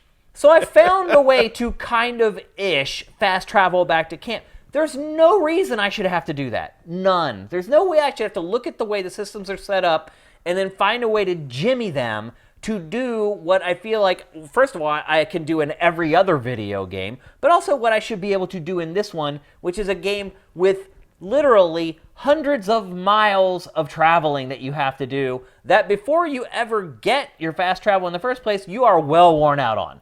By the time the option is actually there where you can afford it and it's unlocked and you can get the fast travel, you are burnt out on riding the horse. No matter whether it's by yourself or with the gang, you have already done it for a long time and you've got your fill of it and you've seen most of the terrain that you're going to see, at least for that segment of the game. Again, it's just very weird. It feels like this game was made in a bubble. Mm-hmm. Like the people who made this game did not leave the studio for like 8 years, did not play any other video games. And again, I've said it last week, but in some ways that can make games great. And in some ways it does make this game great because it's different from other games in a lot of ways that it is awesome, but it's also different from other games in a lot of ways that make it not awesome. Yeah. So I've finished the game. I'm working on my eval, and it is going to be really, really interesting how do this you rate game ultimately... online connectivity for that? Considering it gets a 0 at first. But then, like, RDR Online's coming at some point? No, we'll come back and we'll readdress it. So whenever I think it actually comes out in like 2 weeks. Yeah, like the save, like the thing I learned about the save system was when I was hunting, I come back, I go to town, I'm going to sell off the pelts that weren't perfect, and then I'm going to bring the perfect pelts back to the camp. And I'm walking down the street past a horse, and a bar fight breaks out at the saloon, and the horse gets spooked by the bar fight shooting or whatever, and suddenly kicks me in the head, and I die. That stuff happens all the time, man. And then I respawn, you know, because you just lose some money or whatever. But all the stuff that was on my horse is gone. So and my last hard save was like an hour ago, and like the autosave is useless because it auto-saved because after I respawn, so it's like a second ago, and it's like, why is this not like any other game that does this kind of shit with like autosave? Like Assassin's Creed Odyssey has like 10 autosaves. It's constantly backing up your progress, whereas this thing is like, the autosave in this game is useless. It's not useless. I mean, I don't save like you do. Like I have, when I finished the game, I only had 12 saves. I only have 6 saves, but like, my problem with it is like, is there a way to get around that? Yes, I could, every time I get a perfect pelt, and I do it now, every time I get a perfect pelt, I save the game. Yeah. But like, I don't want to do it that way because you're encouraging me to get lost. You're doing the same thing I was talking about. You're working around the systems and you're encouraging me to get lost in this world, but the way you've designed that system means I have to continually pull myself out of it to make sure I don't lose progress due to your emergent bullshit.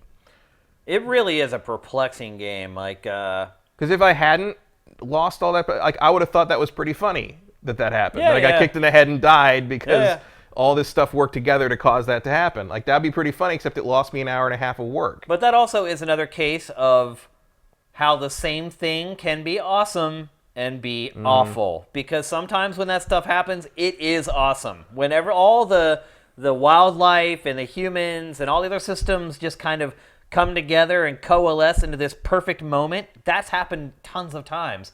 But also, the stuff that you talked about happens constantly as well.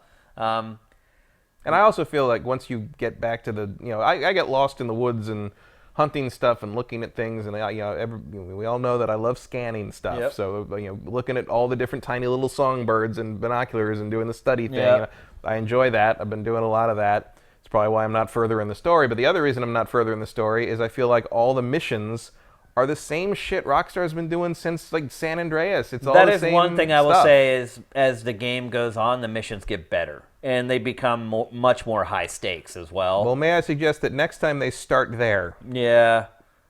I don't know. I actually kind of like games that get better as they go along. And like I like games that like hold their most visually stunning like levels for the end of the game and the best missions for. I like when a game is building to something. Sure, but like there's a point at which the Cowboy Tedium Simulator just becomes a little grating. Yeah. No, I get it. I mean, look, I was critical of the game last week. I've finished it, and I still stand by everything I said last week. I still feel the same way. Nothing changed from, and I was pretty far into the game when I talked about it last week, to be fair, but I really just had to finish like the last third of it in the last few days. But you know, I was critical of it then. I'm still critical of it now. Again, the most perplexing thing to me isn't that people loved this game enough to give it a 10.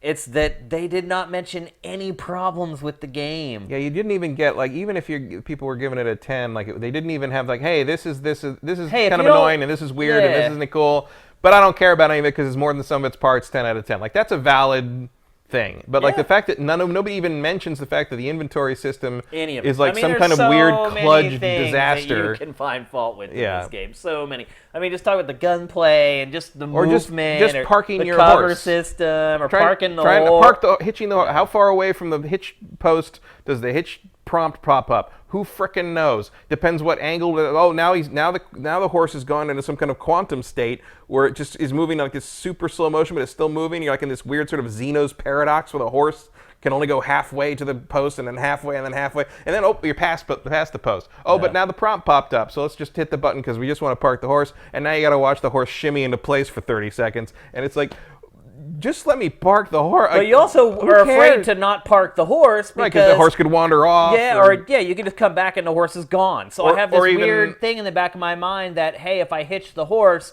the chances of it disappearing when I come out are less, which probably is just poppycock. But for whatever reason, that's what I've convinced myself of. So I go through this song and dance every time I get off the horse to make sure that the horse is tethered to something. Or if you're building a relationship with a horse, you get relationship points for hitching it. Right. So exactly. That matters too. Yeah. Another thing that's interesting is if you've hitched the horse and you go somewhere else and you whistle for the horse will come to you. So the horse can untie knots.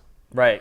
Yeah. And I still haven't figured out when the horse follows you. Like, I've been on the train before and seen the horse running after the train. In one of the cutscenes, I just caught a little glimpse of the horse running its ass off, trying to keep up with the train. But that's, again, there's some things in this game that are so freaking awesome that just blows your mind that they actually took the time. Like, for instance, you need to groom your horse, pat your horse to build that relationship or whatever. When you brush the horse, like the first 20 times I brushed the horse, you brush it, that little cloud of smoke comes off the horse or whatever. I thought that's all it was. Literally, like the last 3 hours of the game, I just took the time to just sit there, and I think I was doing something else, like multitasking. So I literally, brushed the horse, 6 times in a row, finished brushing the horse, and we break out into the sunlight, and literally my eyeballs popped out of my head because the horse's coat had completely changed. Completely. It looked like it was soaked in water. It was so shiny. There's just stuff like this all over this game, and a lot of stuff like that people will never even notice. Another thing I noticed, when you walk through the snow, first of all, the snow is great, as far as leaving your tracks, but when you push through the snow with your shin, it pushes the snow in front of you, and the formations that it leaves are not the same every time. Just little stuff like that is just mind-blowing. The mud is like that, too. It is, absolutely. Just watching the footsteps in the mud is like a spiritual experience in this game. But it's crazy that Rockstar concentrated on stuff like that, and the gameplay is so bad. It's how could the testers sit there and play this game for 8 years and no one ever say, bro, this cover system blows, or bro, this movement system sucks, or why can't I just use the analog stick to control the speed of my character? I don't know. Rockstar is still in love with the tapping A/X to. Well, it's like you have a gas button for your character. Yeah. I mean, it's really what it comes in. It's not even like an analog gas trigger. I also don't like that. In the previous game, when combat broke out, John Marston moved faster by default without holding the button. He basically kind of broke into a run. He snapped to it basically. When the bullets started flying, and Arthur doesn't do that. Oh no, Arthur will mosey if you allow him to. He's a mosier, undoubtedly. But it is just, I don't know if I've ever played a game like this where one moment I am just completely astounded and blown away by something, and the next moment I'm scratching my head saying, "What the f?" Or both at the same time. Where Yeah. I had a problem in Valentine, the first small town, where I'd try to ride. I ride in there pretty often to sell stuff or buy new ammo or whatever. And I ride in, and there's this thing where I guess I must have interacted with one of the dogs in town at some point, because the dog would continually run up and bark at me when I rode into town, and it would come too close to the horse, and the horse would kick it or something. And that is apparently a crime in a world in which people shoot each other over poker hands in the saloon every night. Let's not even talk about the crime system in this and game, so I'd have to so ride out bad. of town, and it wasn't even bad enough that anyone was upset. If the sheriff caught me, he'd be like, "Move along, get out, get out of town." And so I'd have to go away, wait for the water meter to go down, and come back, and then the dog would be back. So eventually, after 5 or 6 times this happened, I shot the dog, and sure enough, the dog doesn't come back. And it's like funny how that works. And it's like, on one hand, it's like that's a really impressive way that the systems are working together to. The dog remembers me, gets in there, and that's not necessarily a good thing because it becomes a complicated thing, and people don't like it when horses step on dogs. But at the same time, I'm like, that is so annoying. You're not making my game any better by having that happen. Yeah, I mean, the crime thing, it's like you're walking down the sidewalk and your elbow hits somebody, right. And then they'll yell at you, and the next thing you know, a crime's reported, or they'll pull a gun on you and shoot you. And you're the one that gets reported for the crime. Or you're on the road, riding down the road, and some guy just runs out. No, some guy on another horse coming towards you. Sometimes they'll just turn, and you ram into each other, and it's like horse physics everywhere. Yeah, and then he gets up and pulls his gun. And then you kill him to defend yourself, and you lose karma. Yeah, immediately. I'm sorry, but if a Prius hits me and the guy gets out of the Prius and starts shooting at me, and I kill him in self-defense, I didn't do anything wrong. No. And it's so weird. It is a weird game. It is a tale of two games, really. I'm convinced that I don't think the bounty system works properly. I've covered my face, I've used mask stuff, I've changed my clothes, and the bounty's still there. It doesn't. But remember, any mask that you buy, you can only equip while you're sitting on the horse mask. You can't change your default mask away from the horse to one of the masks. You can't buy a mask on foot from a store. Right. And then put that mask on while you're on foot. And then if you put the mask away, and then you put the mask back on, it will be your bandana over your mouth because the mask is teleported to the horse because you can't change your default mask away from the horse. Yeah. I mean, the game is filled with stuff like this. Yeah. Just these weird contradictions. I'm pretty convinced that the way an anonymity thing works is broken. I don't think that's working properly because even happened in one of the early missions, you have to break a guy out of jail, and basically because he starts a gunfight, you're gonna get bounty. So I'm like, well, maybe I can figure out a way to not get bounty. And I redid that mission 4 or 5 times. I was like, okay, first I'm gonna go in this outfit, and I'm gonna leave because you go in and you try to fake your way through, and the sheriff doesn't buy it, and then you have to break him out through more violent means. Yep. And so I'm like, okay, well, I'm gonna go out and go talk to the sheriff, and I'm gonna leave. Now I'm gonna change my clothes completely and put my mask on so no one could possibly know this is me. And I go in, and no matter what I did, it would pop up, wanted Arthur Morgan. They knew my name, no matter what happened. And at that point in the game, I couldn't afford the bounty, and so I was just stuck with these bounty hunters chasing me, and then that started to interfere with doing the hunting missions because the legendary animals won't show up if there's bounty hunter activity in the area. And it was just, it's simultaneously an impressive array of endless systems interacting with one another, and the exact way to piss me off when I'm trying to play a video game. I like it, but I don't love it. But sometimes I do love it. But then it reminds me I don't love it. It's interesting looking at the comments. It's a complicated relationship I have with this game. It's interesting looking at the chat because it's pretty much split down the middle between people that love it, and people that don't like it. But then there's some people in here saying that they love the gameplay. Yeah, I don't get that. I don't either. If you strip the presentation away and just play a game, if you just play a game that was just purely the gameplay and the gunfighting in this game. I also see a lot of excuse making in here for Rockstar. A lot of Rockstar fanboys in there making up some pretty paper thin excuses for the game's problems. I'm not going to single anybody out. But Rockstar just doesn't pay attention to what anyone else is doing. And like you say, sometimes that's a good way to make something, because you're working on your own terms, but sometimes other people have better ideas than you, and you got to look at what the state of the art is. Yeah. They're not even just the state of the art, I mean, just what works. Right, but like Because there's stuff in this some of game the- that just flat out some of the doesn't stuff work. that doesn't work in this game that does work in other games has been working in other games since 2010. Yeah. So I think honestly, and I talked to you about this before when I was setting up for today's show, but I honestly think that Rockstar targets its games at a really big audience, and I think a lot of times it tries to make things too simple. Like the auto-targeting being so generous and how you can just shoot someone in the chest, and if you shoot them enough times, they'll eventually die. well, I mean I that's think true though. I think for the mass audience, that kind of works. I don't think for hardcore gamers like us it does, but Well- I think for casual folks who just want to be able to squeeze that L2 button and make sure that reticle's right on their chest, and if they shoot them enough times here, they'll die. But like all but maybe one or two of the casual gamer people I know wouldn't make it past hour 2 of this game. Yeah. It's so slow It's and pretty- so and, I'm willing to put up with a slow burn on just about anything. And I certainly wasn't going to stop playing the game because of the storytelling being slow paced, because I like Arthur. I don't think Arthur's as funny as you do. I don't think he's particularly funny, but I do like him. I think he's an interesting character, and I think all the people in the gang are interesting people.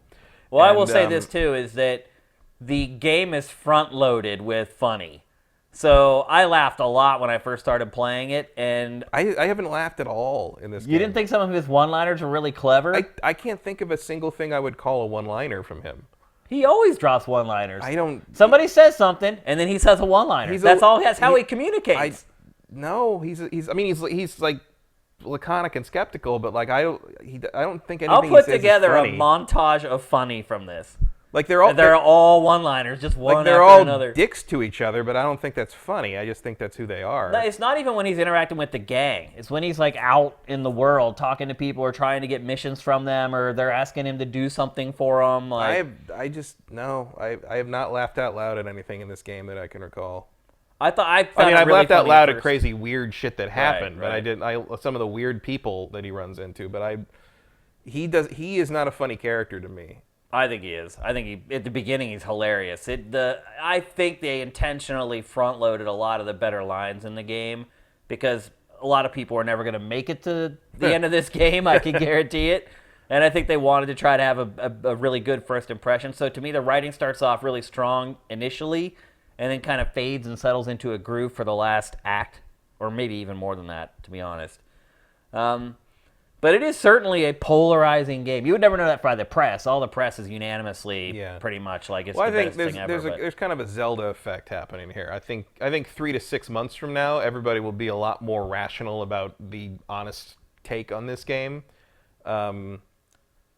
Ironically, I think that like the amazing glossing over of the problems this game suffers from in the reviews is going to be kind of used against the reviews later. I mean, like, it's one of the only times I can recall where I feel like I've read a bunch of reviews of this game and I don't think they were accurate reflections of what I've played. Yeah. Which is uncommon to me. But somewhere in there, I mean, even You if haven't read my game eval yet, no, Matt. but even if you're going to ignore like the flaws and still give it a crazy high score, I would still expect you to mention like this doesn't work too well. This isn't great, but it doesn't matter because you can get used to. Frankly, you can get used to anything, and I got used to this, and it's more than the sum of its parts. 9.9. I will say this though, I never got used to this game. Even when I finished still it, screw up switching inventory stuff. even when I finished it, the cover system still was a janky disaster. The movement in it was still awkward and weird and left me in compromising situations, in high action situations. There was some stuff that no matter how much I played it, it still annoyed me or I still felt like it was broken. I don't know. I haven't played a game like this in a long time that just completely bucks all the conventions of the modern video game. It's just like one of those things where like there's constant. Which again, I'm it can constantly be a good thinking, thing, but yeah, but like I'm constantly thinking there's got to be a better way to have done this, or at least let me favorite some stuff so I can scroll through it quicker, or like do just the tedium of going through all the menu stuff constantly. I mean, I remember when I was annoyed by playing Assassin's Creed Odyssey because like I think the way you have to switch weapon wheels in that, like there's the ability wheels, like we get a second one, so you have to, when you're holding left bumper to use one of your abilities, you can also push down on the D-pad to switch to the other wheel. And I think that's super awkward. I was like, that should have been like a double tap of If anybody LB. watched the Hangout for this, the first 15 minutes I'm playing, I'm just like, who designed this interface? Like a monkey? Like, but I'm like, you should double tap L life bumper, and that should be how you switch the weapon wheels. That is one thing I eventually. But now I'm like, oh, Assassin's Creed Odyssey is a work of genius in user interface, because like that's the only complaint I have about it. Now I'm like, I did get used to the UI eventually. Like I could use it quickly. Well, I know where everything is, but that doesn't make it any better than yeah. what I mean. It's like it's still super awkward. It's a problem. And again, like, but the biggest weird thing about this game, and I realize it's selling like crazy, but like, you know, I've got friends who like, you know, kind of like are just, they play 2 or 3 games a year, and like, I really don't know what to say about this game to them, because I'm like, you might hate this. Like, you might think it's too slow and waste your time. If you play games like an hour and a half a night like they do, like, you've accomplished hunting 2 squirrels in that amount of time sometimes. I would ask them if they like cowboy movies. And if they said no, I would say, do not play this game. Seriously. I mean, that's probably the best. Because it is, to me, this is more of like an interactive experience than a video game in a lot of ways. To me, it's like vaguely interactive. Like, it kind of takes a lot of the action out of the action-adventure genre. It's kind of... Yeah, well, one of the most exciting things that happens in the first hour is you change a wheel on a cart. Right, yeah. But I don't know if that was their intent, and I'll never know what their real intent was when they made this game, but it really seems like it's more of like an 1899 simulation. Like, hey, here's this world, go mess around with it. I think... Partied like it's 1899, boys. I think when you run into the rough comparisons for this game is when you do start comparing it to action games. I think if the mindset was, hey, let's compare this to an adventure game, which generally doesn't have much gameplay, then maybe it can be looked upon a little more favorably. But for whatever reason, with games like this, I look at them as action games, and I think in a lot of ways, as a modern action game, it has a lot of shortcomings. Mm-hmm. But we're out of time. We gotta move on. We just hit 9 o'clock here on the West Coast. So yeah, I wouldn't. I mean, it's not like I don't even know what to say about it. Like, frankly, in terms of like recommendation, like. I would actually love to set up just like a... I think most people that are interested have already bought it. Yeah. Like, I think most people, I mean, what is it, the number 2 entertainment launch of all time? Ever, yeah. Number 1 weekend, because GTA 5 came out on a Tuesday. Yep. So for those worried that Red Dead Redemption wouldn't have the reach of the typical Rockstar game, I think it's okay. Yeah, and for those of you who want to play Red Dead Redemption 3 in 10 years, you're good. Yeah, I think that might be happening. I think it'll happen. But unfortunately, we got to move on. I would actually love to do like a big like group chat about this game. Like get like 10 or 15 sifters together, all on like Google Hangouts or whatever, and just talk about this game. Because honestly, seeing some of the comments in the chat like kind of blew my mind. Like, some of the stuff they were saying, I'm like, did we play the same game?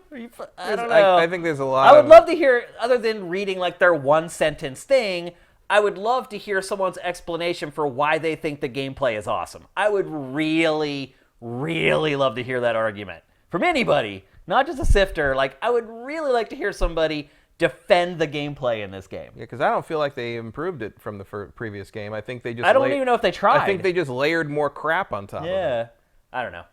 Different strokes for different folks, I suppose. But we got to move on. I also notice you are not one to pick your hat back up very often. No, my hat never. So yeah, I was going to mention that, but it's like one of those little small things. Like, my hat disappears. I pick up a hat from an enemy, and it just disappeared. Like, I've never had a hat. If you don't own the hat, you can't. If you lose the hat will go away. But you can always get your owned hats back from the horse.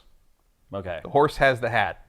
The horse is a klepto. I'm telling you, the horse just takes shit. Well, it's funny. In the one clip that we use for B-roll, you can see my hat shot off of my head as I'm running up the ravine. Like, I realize that I'm missing it, and then I'll go and I'll buy a hat, or I'll pick up a hat off the ground, and eventually it's just gone again, and I just didn't care. Because then you have to equip the hat in your camp and then store the hat as part of a saved outfit on the horse, which can only hold a certain number of outfits. Tedium. Ain't nobody got time for that. And I definitely do not have time for that. But sometimes it works. Like one time, I think I told you before we did this, started the show, like, I was out hunting, and I did a campfire and to wait for the morning so I could hunt more stuff, and it was pouring rain when he woke up. Yeah. And so instead, I went to the nearby town, and I played poker in the while it was raining in the saloon, and I'm like, this is great. Like Yeah. if I was really there, I would really enjoy playing poker in the rain, like nice and warm in the saloon. It was like the ambiance and like I said about GTA 5, the quality of the light, the sense of place is incredible. But then it sends you out there and makes me like do weird menu shit, and like horses get mad at me for no reason, and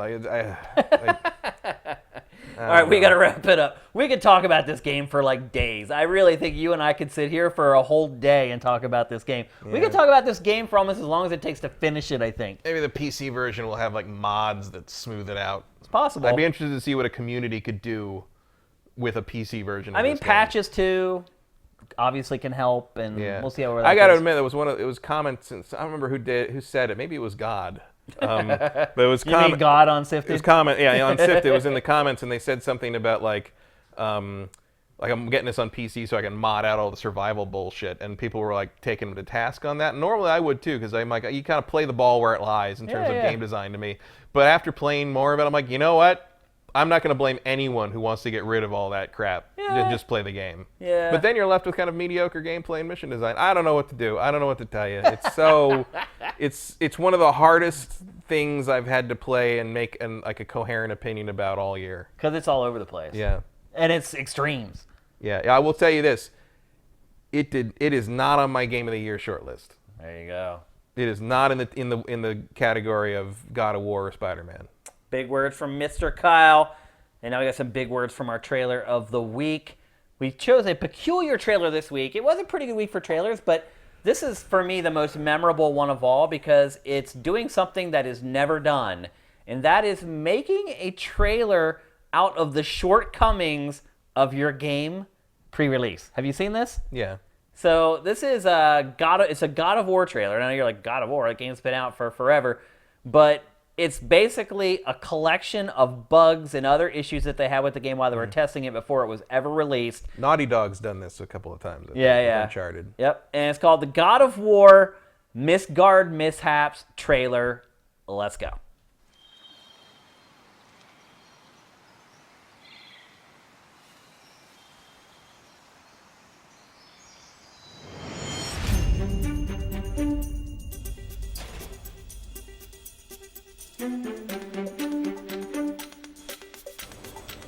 This is a perfect example of the bizarre shit happening with the kid's face.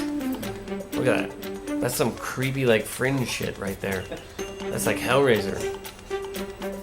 That's fucked up. More Draugr! More Draugr! A lot of Draugr around here! Sure are a lot of Draugr around here!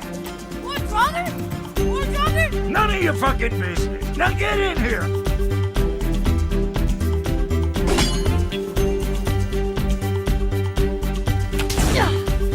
Another to the right!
Trail.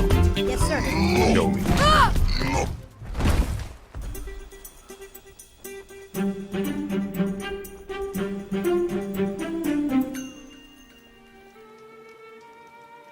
Wait, I bet my new arrows could shatter something.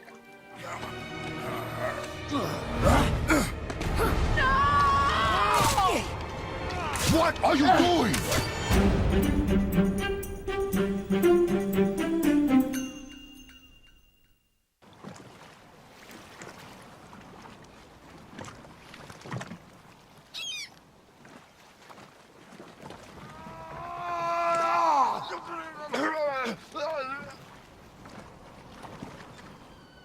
Atreus! Atreus, to me! Atreus, now! Atreus! Atreus, now! That is so great, man. I love when studio can laugh at itself and put out stuff like that. Notice though that at the bottom it still had like the disclaimer, like pre-release gameplay, just in case, I guess. But I love that. So wanted to showcase that for you guys as a reward for Sony Santa Monica, because I think a lot of game development studios take themselves so seriously that they would never do something like that. So, so we lost our stream apparently. So it's going to be impossible to answer questions this evening, it appears, because I can't even get like back into the chat, unfortunately. I got one question. Okay, well we'll take it From Vincent. All right. EA said during their financial report that Respawn was working on multiple games by holiday 2019. What's the other one besides Jedi Fallen Order? Oh, Pac told me what it was. I don't think it's announced. Pac mentioned it in Pactor Factor. He did? Yeah, but it's not like it was some big secret. It might just be like the next Titanfall. I mean, that's what I would assume. Oh, it's Call of Duty. EA didn't make Call Oh, of I'm Duty. sorry, Battlefield. Battlefield? Well, Pac thinks that Respawn is going to start making Battlefield. Yeah, I've been thinking, but a bunch of people have been theorizing that. Like, that would make some sense. Makes a lot of sense. It makes more sense than them making a Star Wars game. I don't know. Put your best guys on Star Wars. Yeah, but they've made, all they've ever made is shooters. All they've ever made. One of the most well-regarded Star Wars games is a shooter. Right, but People I'm love the Dark saying it Forces. makes more sense for them to make Battlefield than to make a action RPG or whatever it is that they're making. I wouldn't. Not that, I mean, obviously. I wouldn't assume that Jedi Fallen Order is an action RPG. You think it's a shooter? Well, I don't know if it's a shooter because it clearly got a lightsaber, but I mean, it could be more like a Jedi Outcast thing. I'm just saying like a third-person action game versus making first-person shooters for the last 15 years or whatever. Pull the camera back a few feet, you're good. Oh, come on. It's way more complicated than that. Yeah, but the Respawn guys know can do that. Like, that's not a huge stretch for them. Anyone can do it. Can you do it very well? Who knows? I would say the Respawn guys probably can. I have no proof of that whatsoever. None. I don't think a perspective switch is that much of a. I think it's a major thing. huge difference. Huge. Everything. You have to consider it with everything you do in a game. The perspective. Every single thing you do. Gotta be better Look, they're really skilled. Gotta be and better than Battlefront. They're one of the, yeah, that's probably true. They're Battlefront really has skilled. both. They're one of the most skilled developers in the industry, but that's a big difference. But I think you're overstating it. to answer Vincent's question, though, I mean, it's either Battlefield or another Titanfall. Yeah, I don't see what else it could be. It's one of those two things. Yeah. I mean, some people think Titanfall's over, but like, I feel like Titanfall 2 got kind of screwed by where it was placed. So I wouldn't be surprised if it gets another chance at some point. Yeah. This seems like it might be a little soon. Then again, if they're working on a Battlefield for next fall, like, man, I feel like Battlefield could probably use a year to cool off. It absolutely could. And I think even if Respawn right now has a Battlefield schedule for next year, I have a feeling that it will be pushed. Mm-hmm. Because... Well, it's looking increasingly obvious that Battlefield 5 should have been pushed to March. Yep. And also... Don't launch that game without its Battle Royale. It is mode. also looking pretty clear that Battlefield 5 is not going to be like a mega gigantic hit. No. The word on the street on that game is not good. The interest on Sifted is not very high, and that's usually been a pretty good harbinger of how a game's going to sell. So yeah, I think taking a year or two off for Battlefield would be a really good idea. But that would be my best guess as to what Respawn's working on, and again, based on what Pactor said at one point or another. So that would be my guess. I don't understand why the chat doesn't work, though. Well, because it froze. It's just crashed. gone. Mine's working. Oh. But you got to restart the. So everyone just left the stream? Is that what happened? No, they're still there. We just didn't see it because our connection dropped. Oh. So you have to quit the Twitch app and open it again. And Are they asking questions or no? Yeah. Oh, they They're are? all in here. Okay, well, you're going to have I to... restarted my app. Oh, okay.